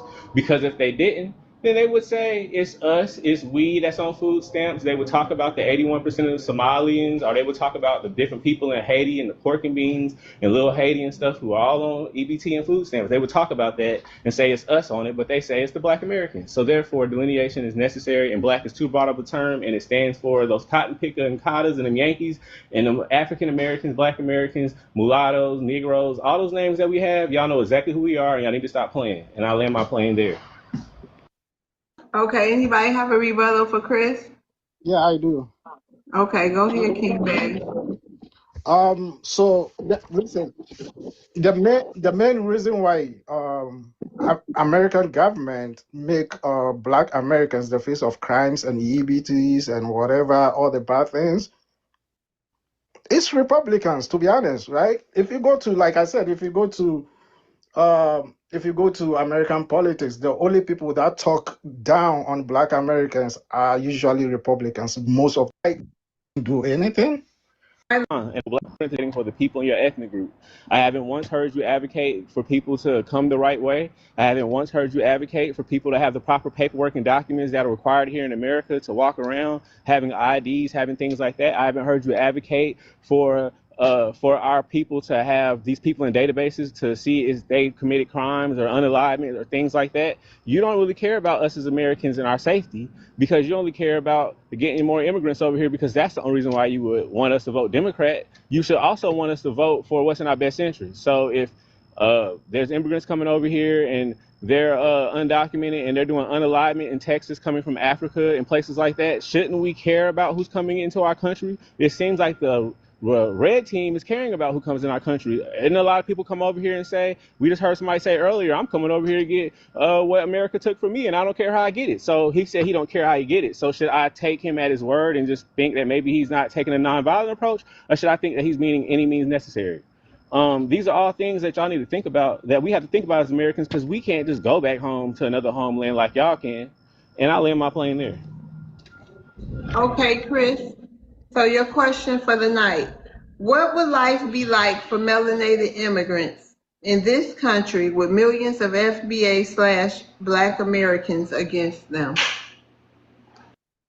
Well, there's this old movie where they had, it is called Annie, and they said it was cold as ice. It would most definitely be very cold as ice, and not just for deportations, but just literally because all of the different set-asides they used to get would be cut off, and they would really have to work by their merit and not lean on Black people's, our people, Black African Americans, FBAs, all those people, right? You won't be able to lean on our particular accomplishments that we got in this country. I mean, it's been proven that the Constitution's been changed 3 times, and it's been changed on account of Black Americans. There's no other ethnic group that can say, oh, we went and made the Constitution be changed.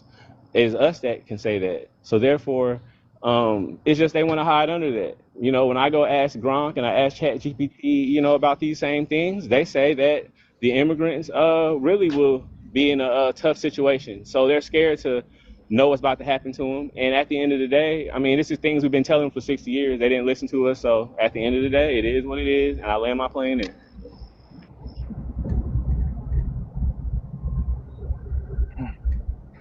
But I still got 55 seconds. Miss Love, I just want to tell you that you're doing an interesting show. I'm liking that you letting everybody have their opinion. You know me, I never come off mic. I let people say what they're going to say, and I rebuttal them on whatever it was they said. I think that you're having an interesting, good debate, and things like this need to happen. I think a lot of people just never debated before in college or nothing like that to understand how this works. They keep coming off mic and complaining, plus to debate the points. You know what I'm saying? So I Yeah. appreciate everything you do, Ms. Love, because this is Thank like you, a Chris. college style debate. It's like a college style debate where we could debate different talking Stop the points back and cap. forth, and you allow everybody to have their say, and I think it's a good thing. And I think more people should follow your motto, your template on how to have more better conversations than what we have in some of these panels. And I land. Thank you. I really appreciate that. Thank you, Chris. And I appreciate your support. Final says, y'all. Final thoughts of the night. Nisi Fly.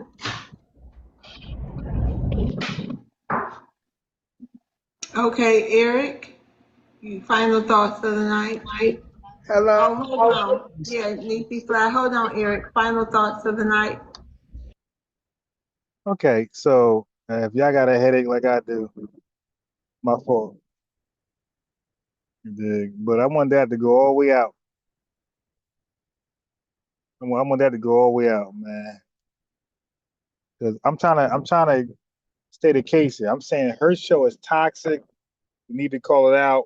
We need to tell her, hey man, gotta go back to TikTok. Now, we're doing this, well, I'm doing it privately. You can handle it where you want to handle it.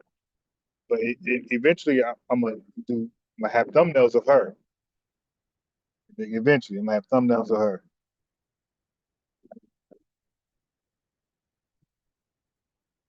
Okay.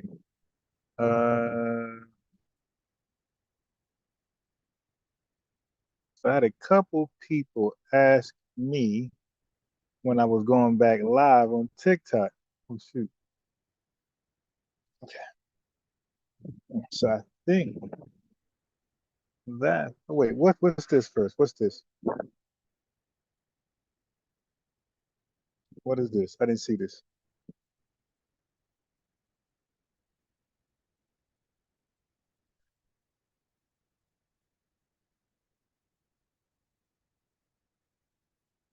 Is it gonna play? Damn. Oh, what's this? Oh, remember that Latina officer who got fired for racial anti-FBA stuff? So they went to check her arrest record. We also have a new development in the ongoing controversy of Ashley Gonzalez. She's the former HPD officer fired after a video took off on social media showing her using racial slurs time and time again. Civil rights leaders say that video brought into question every arrest Gonzalez was a part of. And tonight, Fox 26's Karis Belger got her hands on that arrest information.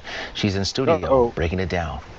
Yeah, Anthony, tonight this story has moved beyond that video. Fox 26 learned Gonzalez was terminated by HPD on April 24th. By April 27th, the district attorney's office had begun reviewing cases. And we're also learning more about her arrest records and the status of her peace officer license. Now, Gonzalez joined HPD in 2024. Records obtained by Fox 26 showed she was listed on at least 33 arrest records involving black defendants from 2024 to 2026. In 15 of those arrests, she was listed as the arresting officer. Those cases include a range of charges, including assault and family violence, DWI, and theft-related offenses. Now, Fox 26 is still reviewing those records, but just to give you a breakdown of the timeline of what we know, it's not quite clear how those numbers compare to the demographics of the area she patrolled or the department-wide data. But I mentioned, again, she joined in 2024. April 20th is when we first reported about that video after someone who knew Gonzalez sent it to our newsroom. HPD terminated Gonzalez on April 24th. On April 27th, the DA's office again began reviewing her cases. As of now, her license remains active. Now, T. Cole tells Fox 26 Gonzalez's peace officer license is active, and the agency says it only reviews whether to remove a license if there's a criminal charge. As of tonight, we are not aware of any criminal charge against Gonzalez. Anthony? All right, now, Karis, what is the significance of the DA's office reviewing her cases here? Well, in that video, she's using a racial slur commonly used against black people. And they're going to review those cases to make sure that due diligence was done and that there was no prejudice or possible malice when she was involved in any of those cases. In a few of the ones in the records I reviewed, she was the main arresting officer. In other cases, she was assisting in another arrest. In 33 of those, there were black defendants involved. Now, again, we do not know all of the details involved in every single last one of those cases. We received this data within the last 4 hours, but that's something the DA's office is also reviewing because they want to make sure that if they are going through cases and possibly moving forward with any sort of legal action, that they are doing so in good faith. Anthony? All right, so what happens next now for Ashley Gonzalez if the license is still active? Well, she has 15 days to appeal her peace officer license being revoked. And we have heard from the police officers union about that, and given that timeline, we do not know quite yet if she is going to file any sort of appeal. Meanwhile, right now, her cases are still being reviewed. Anthony? Before I let you go, Karis, one thing is not adding up right now is that essentially what you're saying, I remember watching the press conference from the mayor saying that he will recommend that her license be taken away, but what you're saying is that there's no criminal charge. That's not going to happen? Well, that's something that has to be taken into consideration. Normally, a criminal charge would be the standard for this kind of thing. We were only able to get a brief statement from T. Cole, but we do understand that the mayor's recommendation is something they are taking into consideration as they continue to walk through every possible avenue right now, Anthony. And that was something the community called for. They wanted to make sure that Ashley Gonzalez would not be able to work in another police department here in the state. At the very least, the mayor made that declaration on social media. T. Cole ultimately makes the final say. So family, they're acting like they can't take her license because she didn't commit a felony. So a woman like that, who's dangerous, who said that if she pull up to a crime scene and there's a black American guy or black guy there, she arrests him first. A woman like that who's confessing that she'll arrest him first, saying she hate black people, all this stuff, she's allowed to carry weapons and be a police officer, I guess, somewhere else. Okay, a Latina. And guess what? Guess who's not crying out that her license should be taken? Where's this black and brown coalition? Where's AOC? Where's all these Latinas at? Okay, where's this? This is the best time to show the coalition.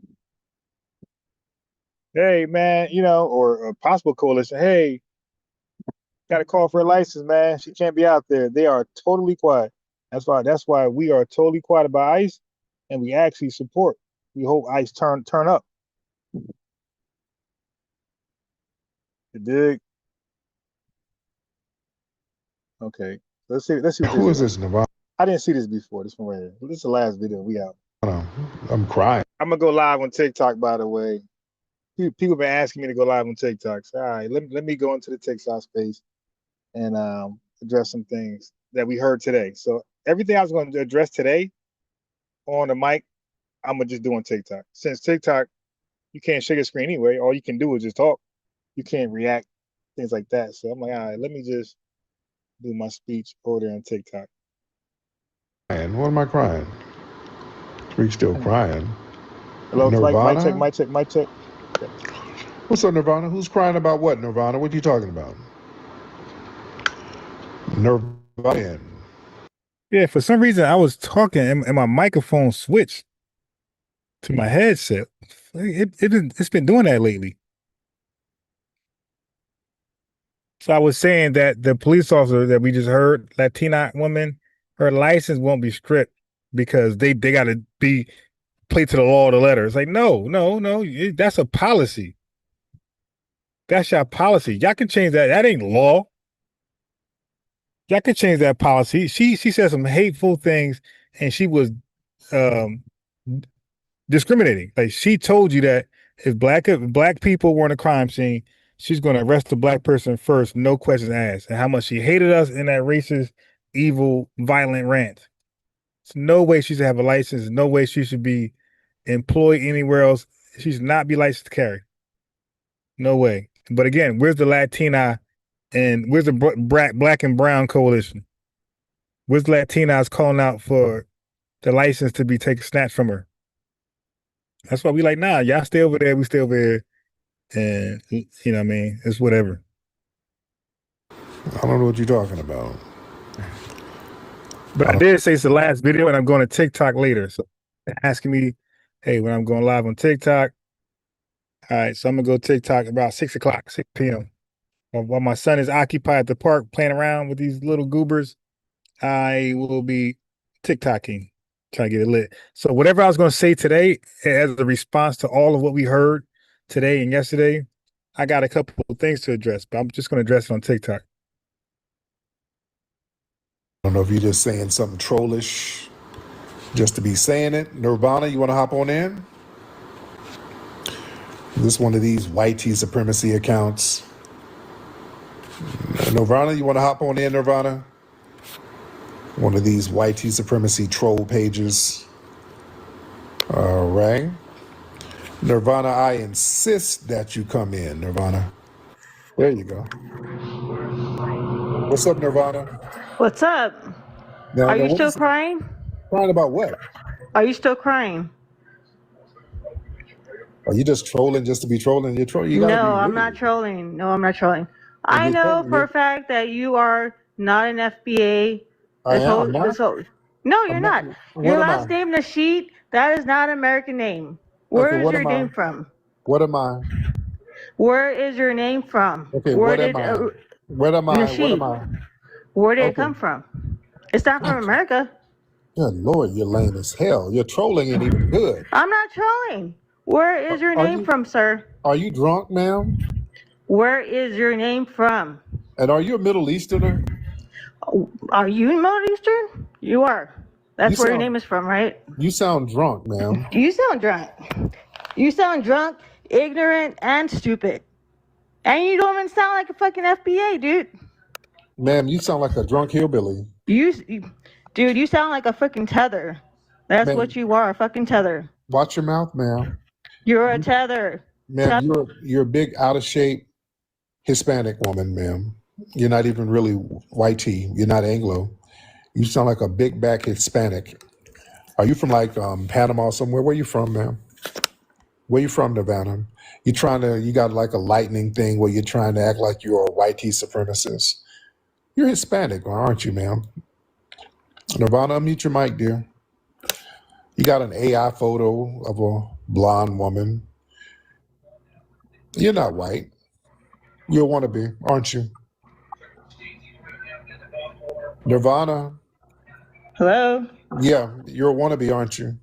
I want to be what? You're not even a fucking... You want to be an Anglo. You're not. You're Hispanic, aren't you? Aren't you? You're Hispanic, aren't you? Huh? You built like El Chapo, aren't you? You're just big and out of shape. You sound like you're breathing heavy. You sound like you bad built, and you're mad because you are bad built, right? Unmute your mic, ma'am.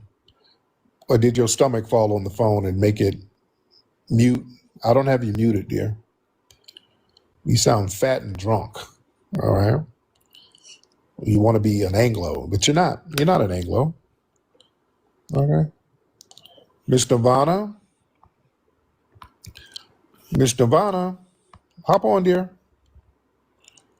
Hop on camera. Let's see what's going on. Let's see that big old back. Nirvana, hop on so we can see that big back. I sent you a request. All right, you built like a piñata. Hop on, ma'am. She's not muted. She muted herself. I don't know. I want her to get on. Miss Nirvana, she's very quiet. She's very quiet. All right. She sounds like she's been drinking some damn Miller Lite. All right, let me get her. She's not saying nothing. All right. The drunk troll. She's that Caribbean Latina chick. Oh, okay. She's the Caribbean Latina chick. Oh, okay. Okay. I see. She's the Democrat shill. Okay. Oh, okay.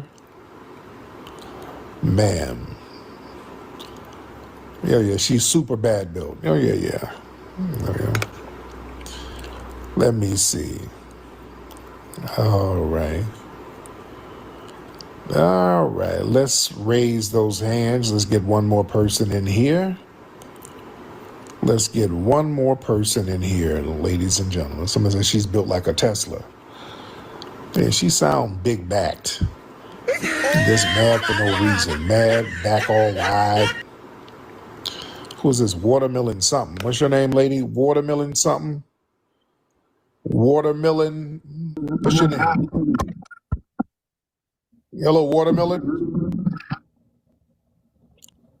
Watermelon sherbet. Miss Watermelon. What you got going on over there, ma'am?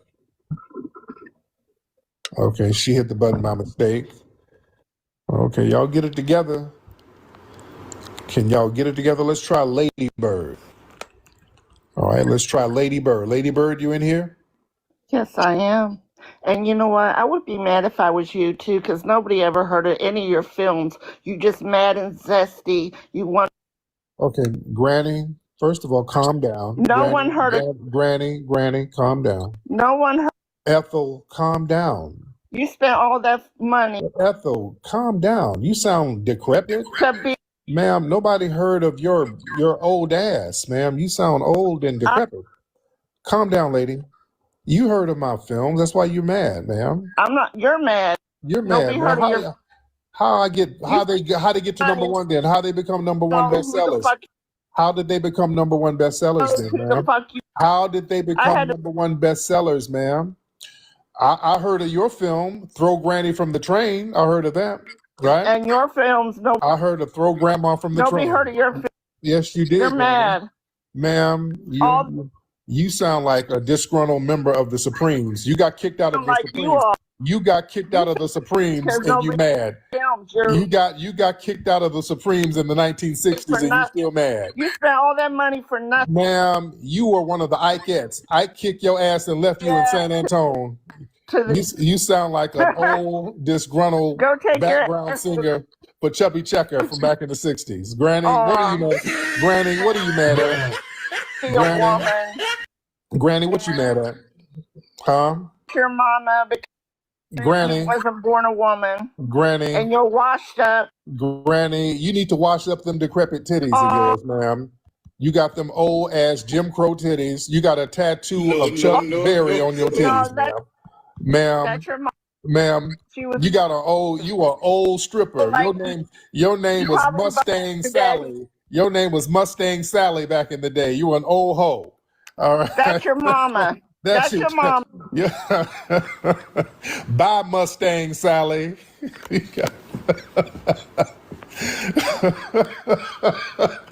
got an old hoe from back in the 50s calling up mad. She got an old hoe name, Sapphire Jones, some shit.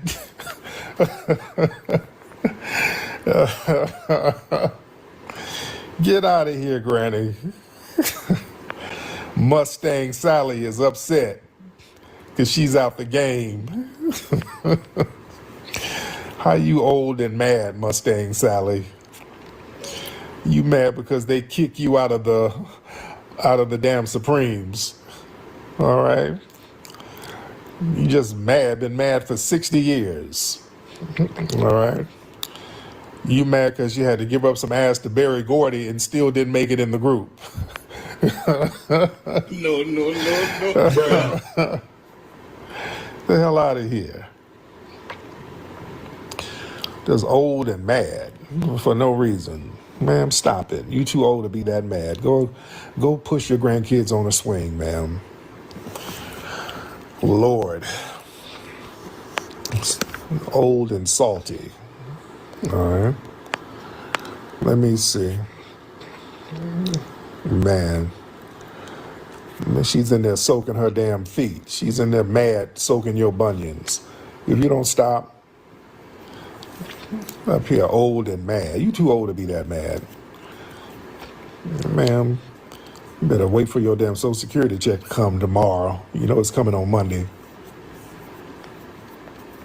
She's in there soaking some gizzards. Just mad as hell. Poor thing. Is she a Democrat shill? She's like, you telling people not to vote? You messing up my damn Medicaid. That's drawing up my damn arthritis medicine. I hate you, Tyreek. Let me watch my words. I love TikTok shop. I can't say the word H. She's very salty. Yeah, she sounds like one of the people who listen to Roland. Yeah, that's Roland got them old, decrepit ass folks who he sit up scaring them, tell them if they don't vote Democrat, they're gonna lose access to their heart medicine, so they get all scared. You better vote for Kamala. You ain't gonna get your medicine this month. Y'all gonna pass away. Oh Lord, Roland said I got to vote. Just scaring old people. That's what Roland is. That shit don't work on younger people. Roland and those guys, look, they scare old people. That's what they do. They sit up there scaring old people. Trump is gonna make the gas go up. They're not gonna be able to take you on an ambulance. Oh Lord. Oh Lord, just sitting up scared. Man. Got these Negroes scared. Lord. Then they call up mad at us. Let's stop it. Oh my goodness. All right, let me get one more. I keep saying one more, but I'm having a good time. I'm having a good time. Ladybird still trying to get up here. Ladybird is still, don't be mad at me, Ladybird, because you didn't make it in the Supremes. Man, let me get you back up, Ladybird. Hold on. Ladybird, hop on. Ladybird, hop on. Hold on, let me get Ladybird back up here. Hey, Ladybird, tell us why you mad, dear. Why That's you mad? what your mama did. Hop on because she a hoe, and I voted Republican. You dumb bitch. No, you didn't vote Republican. Yes, I did. You dumb hoe. Now watch your Just mouth, like nobody Granny. heard of you. Watch your mouth. Nobody's heard of you. Hold You on. so mad because at least I am like a Supreme, but you're washed up like your mama's pussy hanging out and dragging on dry semen, hoe. You a hoe like your mother's sucking dick. You're like your mama's sucking dick and getting it in the ass. Just have to wait. Love don't come easy. It's a game of give and take. Whoever told you you could sing, they lied. Whoever told you you could sing was a liar. Easy. It's a game of give and take. Do you want my autograph too? Because I'm the closest thing to famous that you'll ever see. To help me live again. Yeah, I know. You're singing my songs because you want to be close to someone famous. You want my autograph because that's the closest you're going to get to famous and a celebrity. Because nobody's heard of all that money you spent. Nobody's heard of you. Nobody saw any of your shit. It's a game of give and take. It's toilet paper. You just have to wait. Bitch, your mama's mad because they didn't swallow you, bitch. Go play with your herpes bumps, bitch. Don't play with me, hoe. All right, Gladys. That's enough. So I know. All right. You didn't make the Supremes, but you're going to be all right. You didn't make it, but you're going to be all right.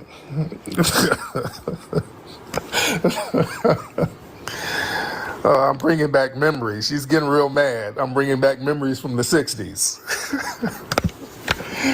Come on, Gladys, calm down. All right, you audition for the Supremes reunion, and maybe you can get in it. Come on, she is very mad. Come on, now, we were grooving for a minute. We had a little vibe going on. Can't hurry, love. Oh, you just have to wait. Love don't come easy. It's a game of give and take. Oh, come on, let's go. Shit. All right.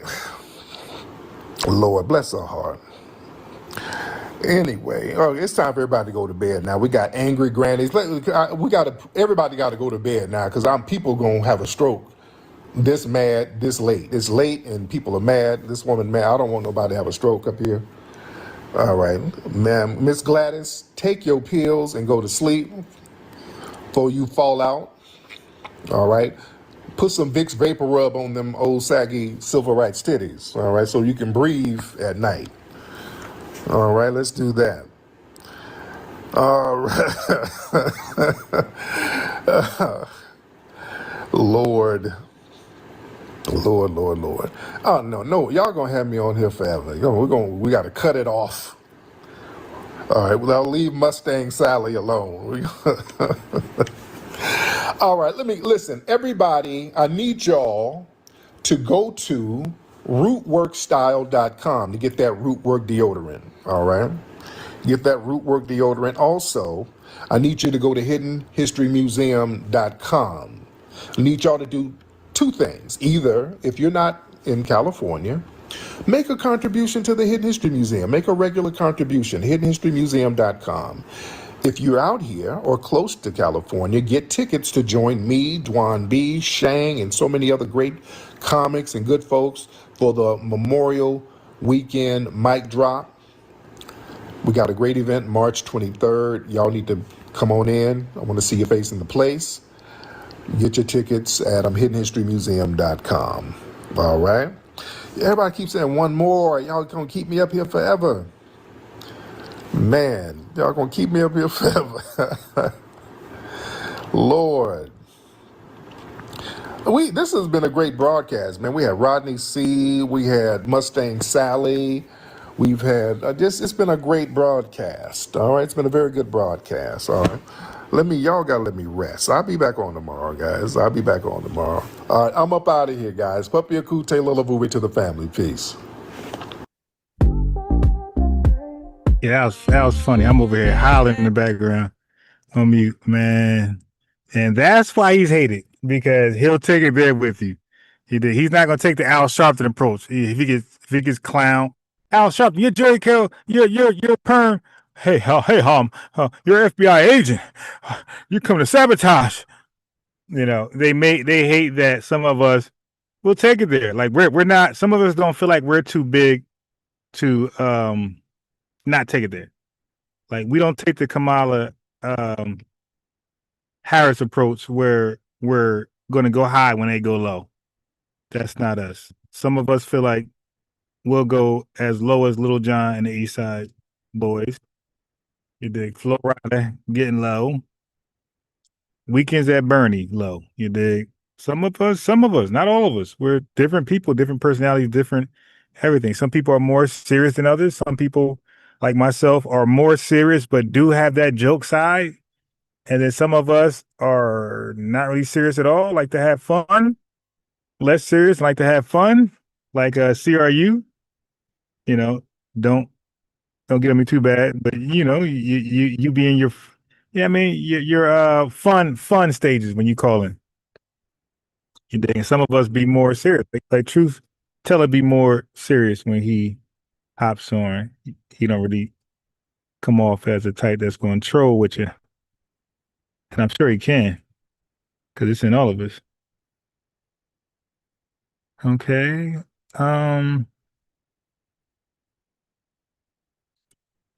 Yeah, so we are definitely calling out all of those who are off code. You dig? We're definitely doing that.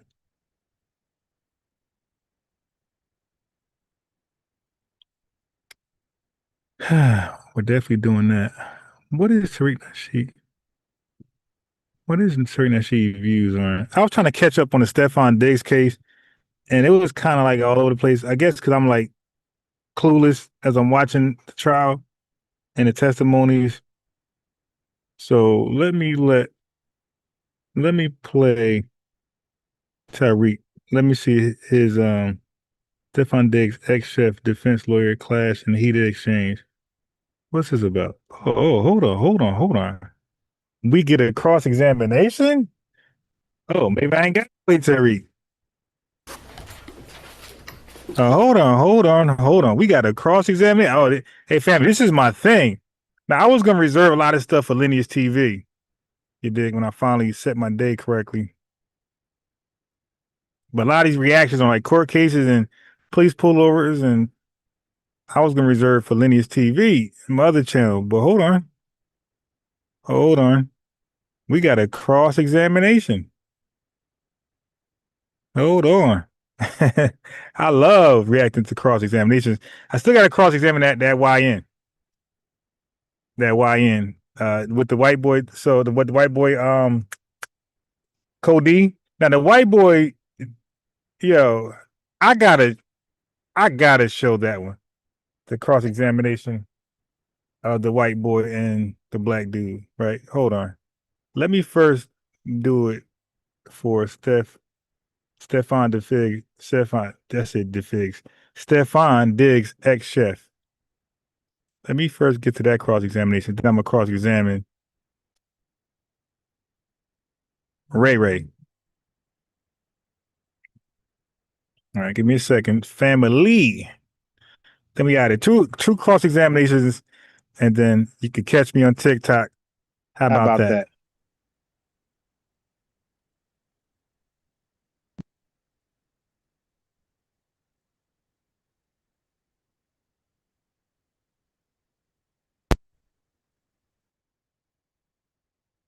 All right. Let's get to the cross-examination. I love cross-examinations. And please like the video as you come in or leave. Like the video.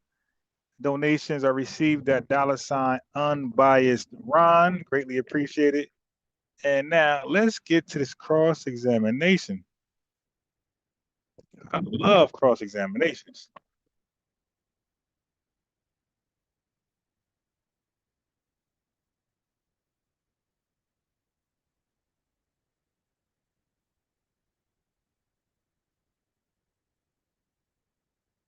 Let's check this out. They said it was heated. I don't know why people get on there and get smart with the defense lawyer who's trying to make you look dumb professionally, but then you get an attitude with him, you might compromise your case.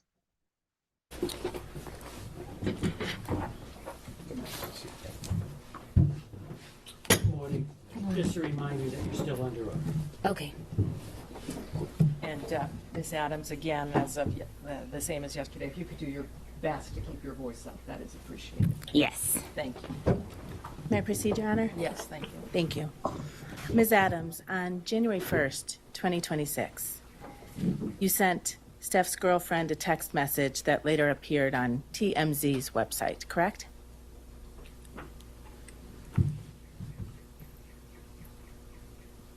TMZ website. And in that text message, you told Steph's girlfriend that you were so sorry, but you couldn't talk to her, right? Yes. And you told Steph's girlfriend in that text message, I didn't say that, especially in the way it was written, right? Yes. And you were talking about the statement that you made to the Dedham police, right? It was a voicemail, and I didn't listen. I read it, the transcript, so I didn't know her voice. When you told Steph's girlfriend on January 1st, 2026... I don't understand the question. I'm sorry. So I haven't finished my question. When you told Steph's girlfriend on January 1st, 2026, in a written text message, I didn't say that, you were referring to the statements that were reported in the press that you gave to the Dedham Police Department, correct? I don't understand your question. Did you or did you not write those words? I don't understand your question. Oh, you don't? Okay. Oh my God. I don't know how they're going to rule in her favor. Okay. Just off that right there, I would say he's going to be not guilty. Unless it was obvious things.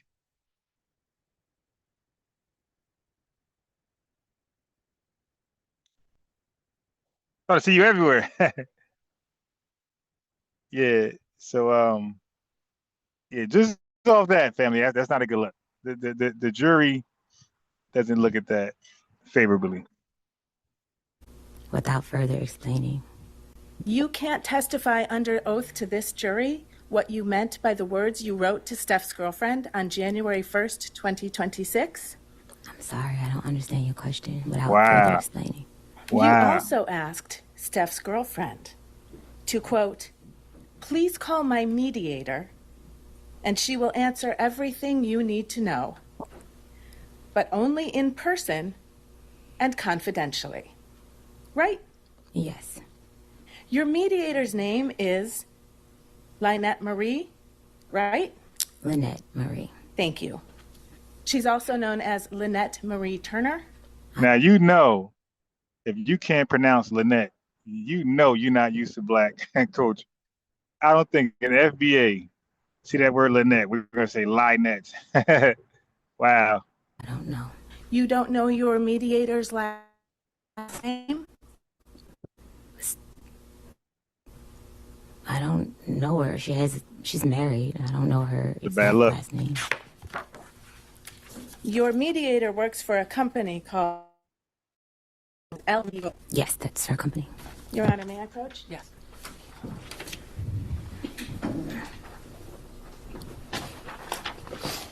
And this is why some people do not take the stand. Right here. You make yourself look worse. You make yourself look guilty or innocent. But in most cases, you make yourself look guilty when you're actually innocent. I don't know her case. I didn't follow it. But already it's not a good look.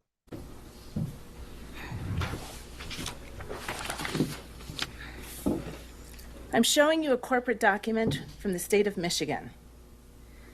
It is an amended annual report filed by LMT Global Corporation. Can you please read the name of the president of that company? Objection, Your Honor. Sidebar.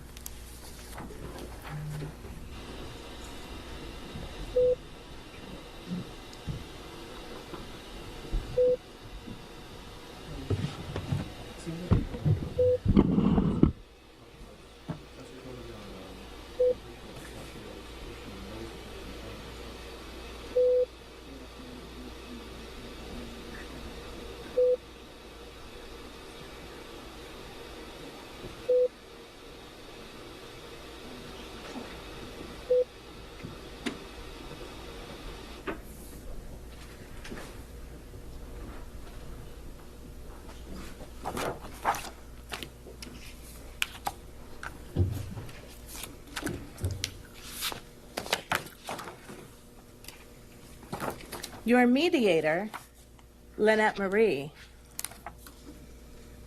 issued a money demand to Stefan Diggs on December 29th, the day the criminal complaint in this case issued, right? I'm not sure of the date. Well, may I approach, Your Honor? Yes.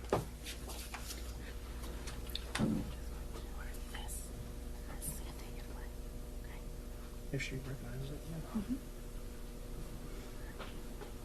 Do you recognize this email from L. Marie on December 29, 2025 to Stefan Diggs and a number of other people?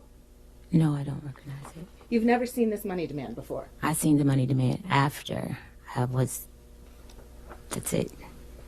I don't recognize the email. Testimony under oath is that your mediator made a money demand on December 29th for money for you from Mr. Diggs. Money for money, money, money, money, money, money. Yo, damn, that's not good. The same day the criminal complaint in this case issued, and you didn't see it? I can't answer that question. I'm sorry? I can't answer that question without explaining further. Can't answer that question under oath. Without explaining. That is not a good look, family. Your mediator demanded $19,000 on that date, didn't she? For wages owed, yes.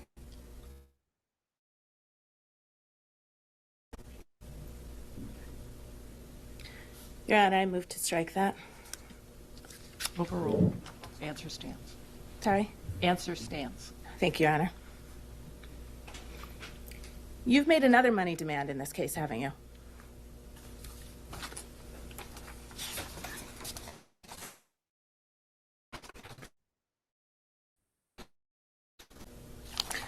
Actually, before we get there, the 19,000... I didn't get a chance to answer the question. Before we get there... Are you withdrawing your question, Yes, counsel? question is withdrawn. Thank you, Your Honor. After a money demand for $19,000 was provided to Stefan Diggs... That's it? On February 13th... You went $19K, that's it? Yeah, you're going to go after a football superstar. You got to come big, man. All you want is $19K? You issued a public statement, didn't you? Yes. And in that public statement, you said, I have never sought money to settle this matter, right? I haven't. And by the middle of April, you had hired a lawyer to represent you, right? For workers' comp. That's a yes or no question, ma'am. Yes, for workers' comp. Your Honor, may the witness be instructed to please answer the questions posed. Witness answered your question. All right. And for workers' comp, the lawyer you hired, is she sitting in this room right now? Yes. And she helped you prepare for your testimony in this case, right? She came to support me. She came to the meeting with the Commonwealth's lawyer to help prepare you for your testimony in this case, correct? Oh my God. Answer that question. You can't answer that question under oath? No. With the prosecutor Is last this Thursday. woman a tether? The way she lying? God damn. Right? With your lawyer, I right? was told to have a lawyer because you guys asked me to plead the fifth on some things. So I was instructed to have my lawyer come. So your testimony under oath is need you to bring your private lawyer? Or a lawyer that you guys offered a lawyer. So I but look. I'm sorry, when you say guys, do you mean me, defense counsel for Mr. Diggs? Yes. Is your testimony under oath that I had some role in your preparation session with the district attorney to prepare you for your testimony? So that's hell. You're advised by the defense. Said I needed to have a lawyer, or they were going to provide a lawyer, something in that context, about pleading the fifth about messages. So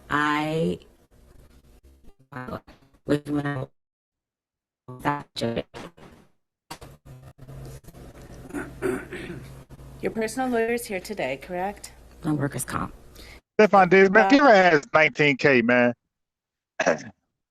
Out there buying Cardi B Maseratis and McLarens, man. Get that woman $19K, bro. You know you did it. I'm joking. Firm of Boston Law. That's a law firm here in Dorchester, Massachusetts.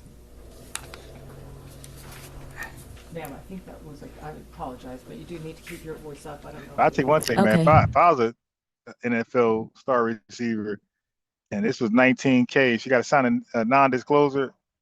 Yeah, sign this. I mean, here you go.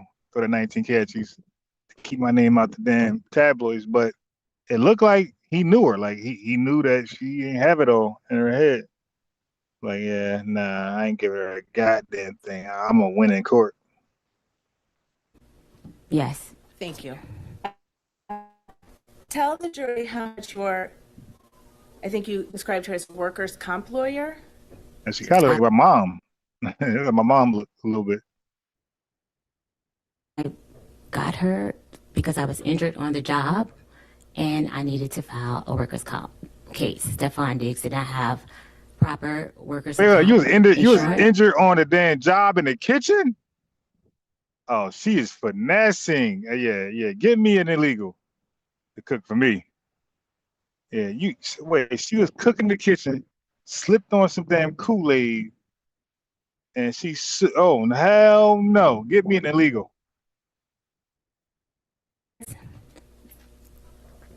Ma'am, The final portion of that answer will be stricken and you will disregard it. Ms. Adams, if you could just listen to the question, answer the question, and if you need it rephrased, counsel will certainly rephrase it for you. Okay. Thank you, Your Honor. 3 weeks ago, your lawyer demanded $5.5 million. Oh, from Mr. God damn. Okay, no more 19K. $5.5 million and it goes away. Yo, the finesse is real.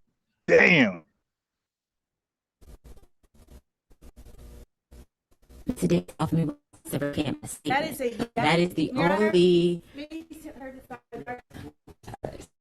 I move this right. The last part of the witness's answer, the last part of the witness's response will be stricken as non-responsive. You will disregard it and you will not consider it during your deliberation. That was slick. That was slick. That was slick. That was slick, Charlie.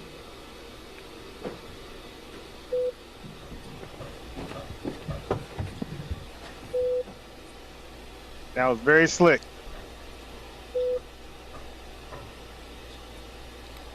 $100K to recant your statement. That was very slick.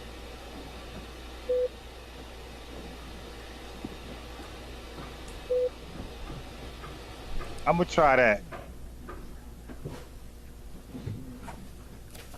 Tamper the jury, you dig?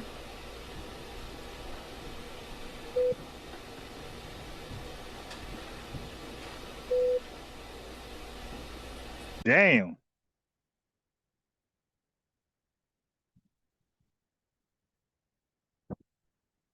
I'm not gonna watch this. I want to know what happened. Like, are they still going through this?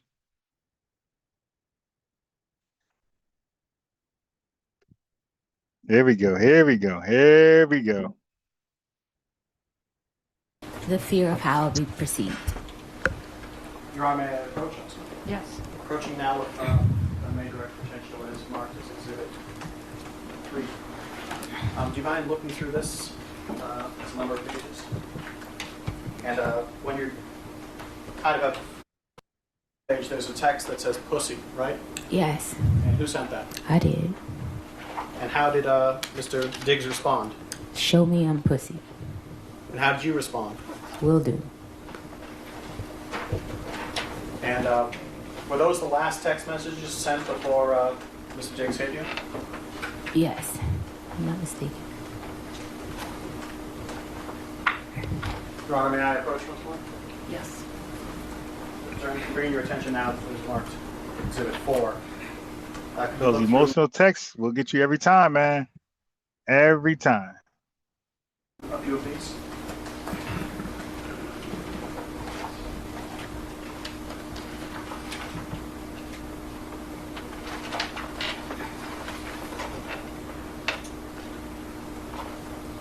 And do you recognize what these are?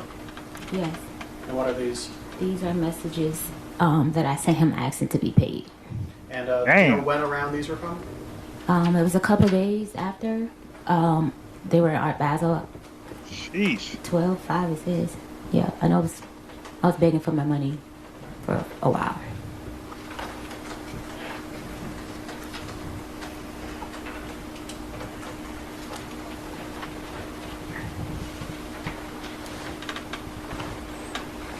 Just, I think, final question.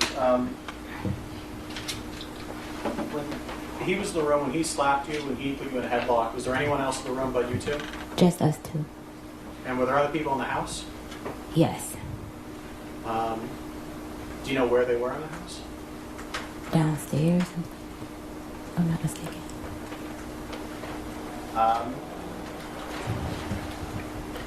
And you said you went to New York and you met with a Shy, is it Shy? Yeah. How did you know Shy Charles? She works for him. Okay, so... She braids his hair.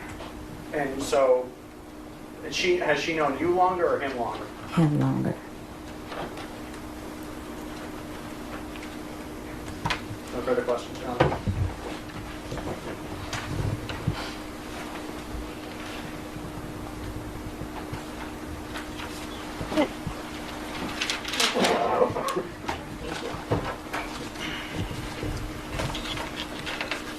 Ms. Adams, today is not the first day you've told the story of what you say happened on December 2nd, true? True. The first time you told the story was on December 16th. Hey, family, this is interesting. We'll tap back. I'll save the time. I'll timestamp it. We'll tap back in. Let me take a little nap so I can do TikTok at around like 6:30. It is 7 the latest. All right, family. Damn, how you close this thing out? My God. That thing ain't want to close out. Please don't end the show. Yo, what is going on? Oh boy.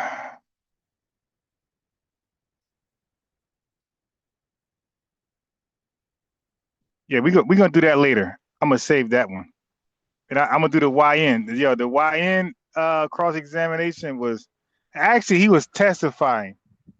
He was being cross-examined, but he was kind of snitching on the white boy. All right.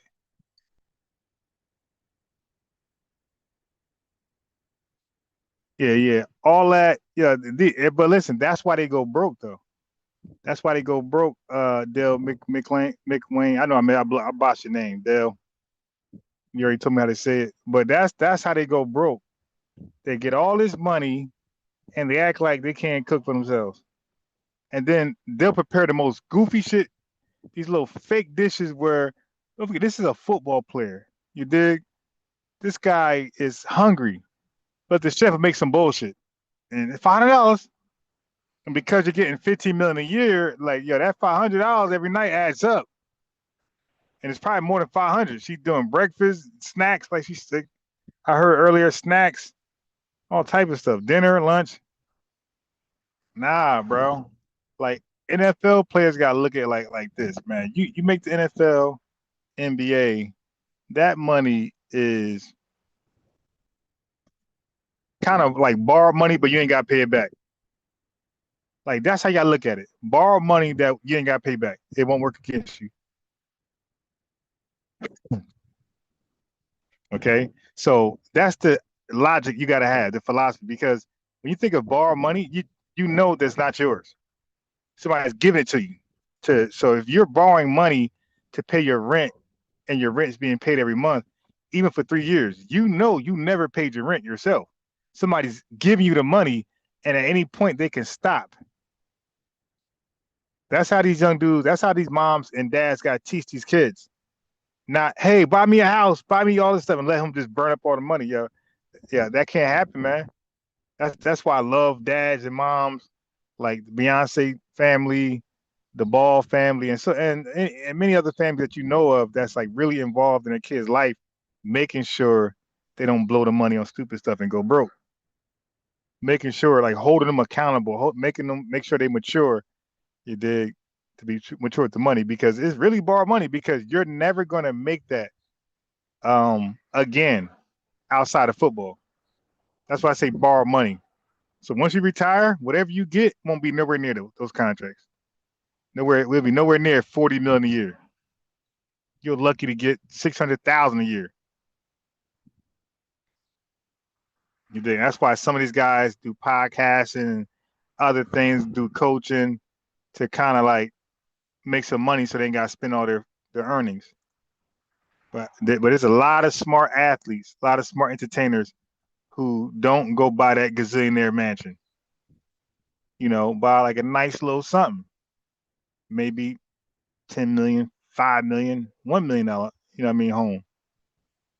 You dig? If I'm making 30 million a year and I know that after this I can't make that money again, yeah, like it might be smart to just get a $10 million mansion. Because don't forget, like you gotta maintain that bad boy. The electricity, so maybe you want something less than that. And you got to stand, there's no work you can do that can pay those bills and maintain that home. There's no work. The only work that could have bought the home and maintained it was your entertainment career or your football, basketball career, your sports career. Once that dries up, it's a rizzy. You would never make that again, and you're gonna end up selling everything. Cause you can't now. You can't maintain that Lamborghini. You dig? You can't maintain that whatever you bought, that jewelry, those veneers. You can't keep those things checked and clean and shit. That's all out the door. And y'all gotta think it. Y'all gotta really think about it like that. How are you gonna maintain that lifestyle? He's dusty. How are you gonna maintain that lifestyle? You're no longer making that money. That is the question. That's the $1 million question. I'm telling you, most likely you're not gonna come anywhere near that. That's why some of these guys invest. But again, just because you invest, what that mean? Like, what you think you're gonna get 20 million a year? You invest, you might get, if your investment, is a win, profitable, you might just get 15 grand a year, maybe 30 grand a year from your investments. Your return investments, your annual whatever, or all of your quarterly payments might just equal out to 15, 30,000 a year. Okay.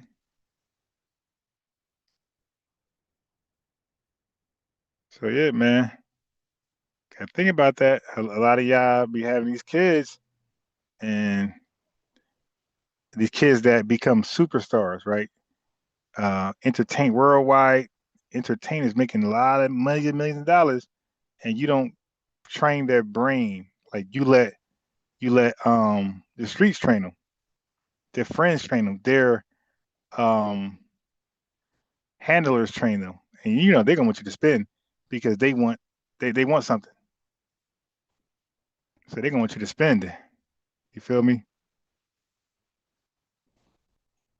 Man, you gotta start these girls' minds right early in their life. Gearing them to save money, invest, uh, realistic spending early in their life. Okay? Very early in their life. You cannot do that once they get big headed and now they're a big time national name, maybe international name. Good luck trying to reach them then when they made it without you. I got to think about it like that. Like, I made it this far without you. And now you want to come and try to help me now? Like, mom, it's like, Dad, what you know about my dad, you never made this money. Like, you didn't get me here. So what do you know about this lifestyle? You don't. You're just trying to practice on me. No, thank you, Dad. Step back. My money. Here, I'm gonna buy you a house. Go sit down. You dig? Get busy. Here, buy you a fishing boat. Go fishing. You dig?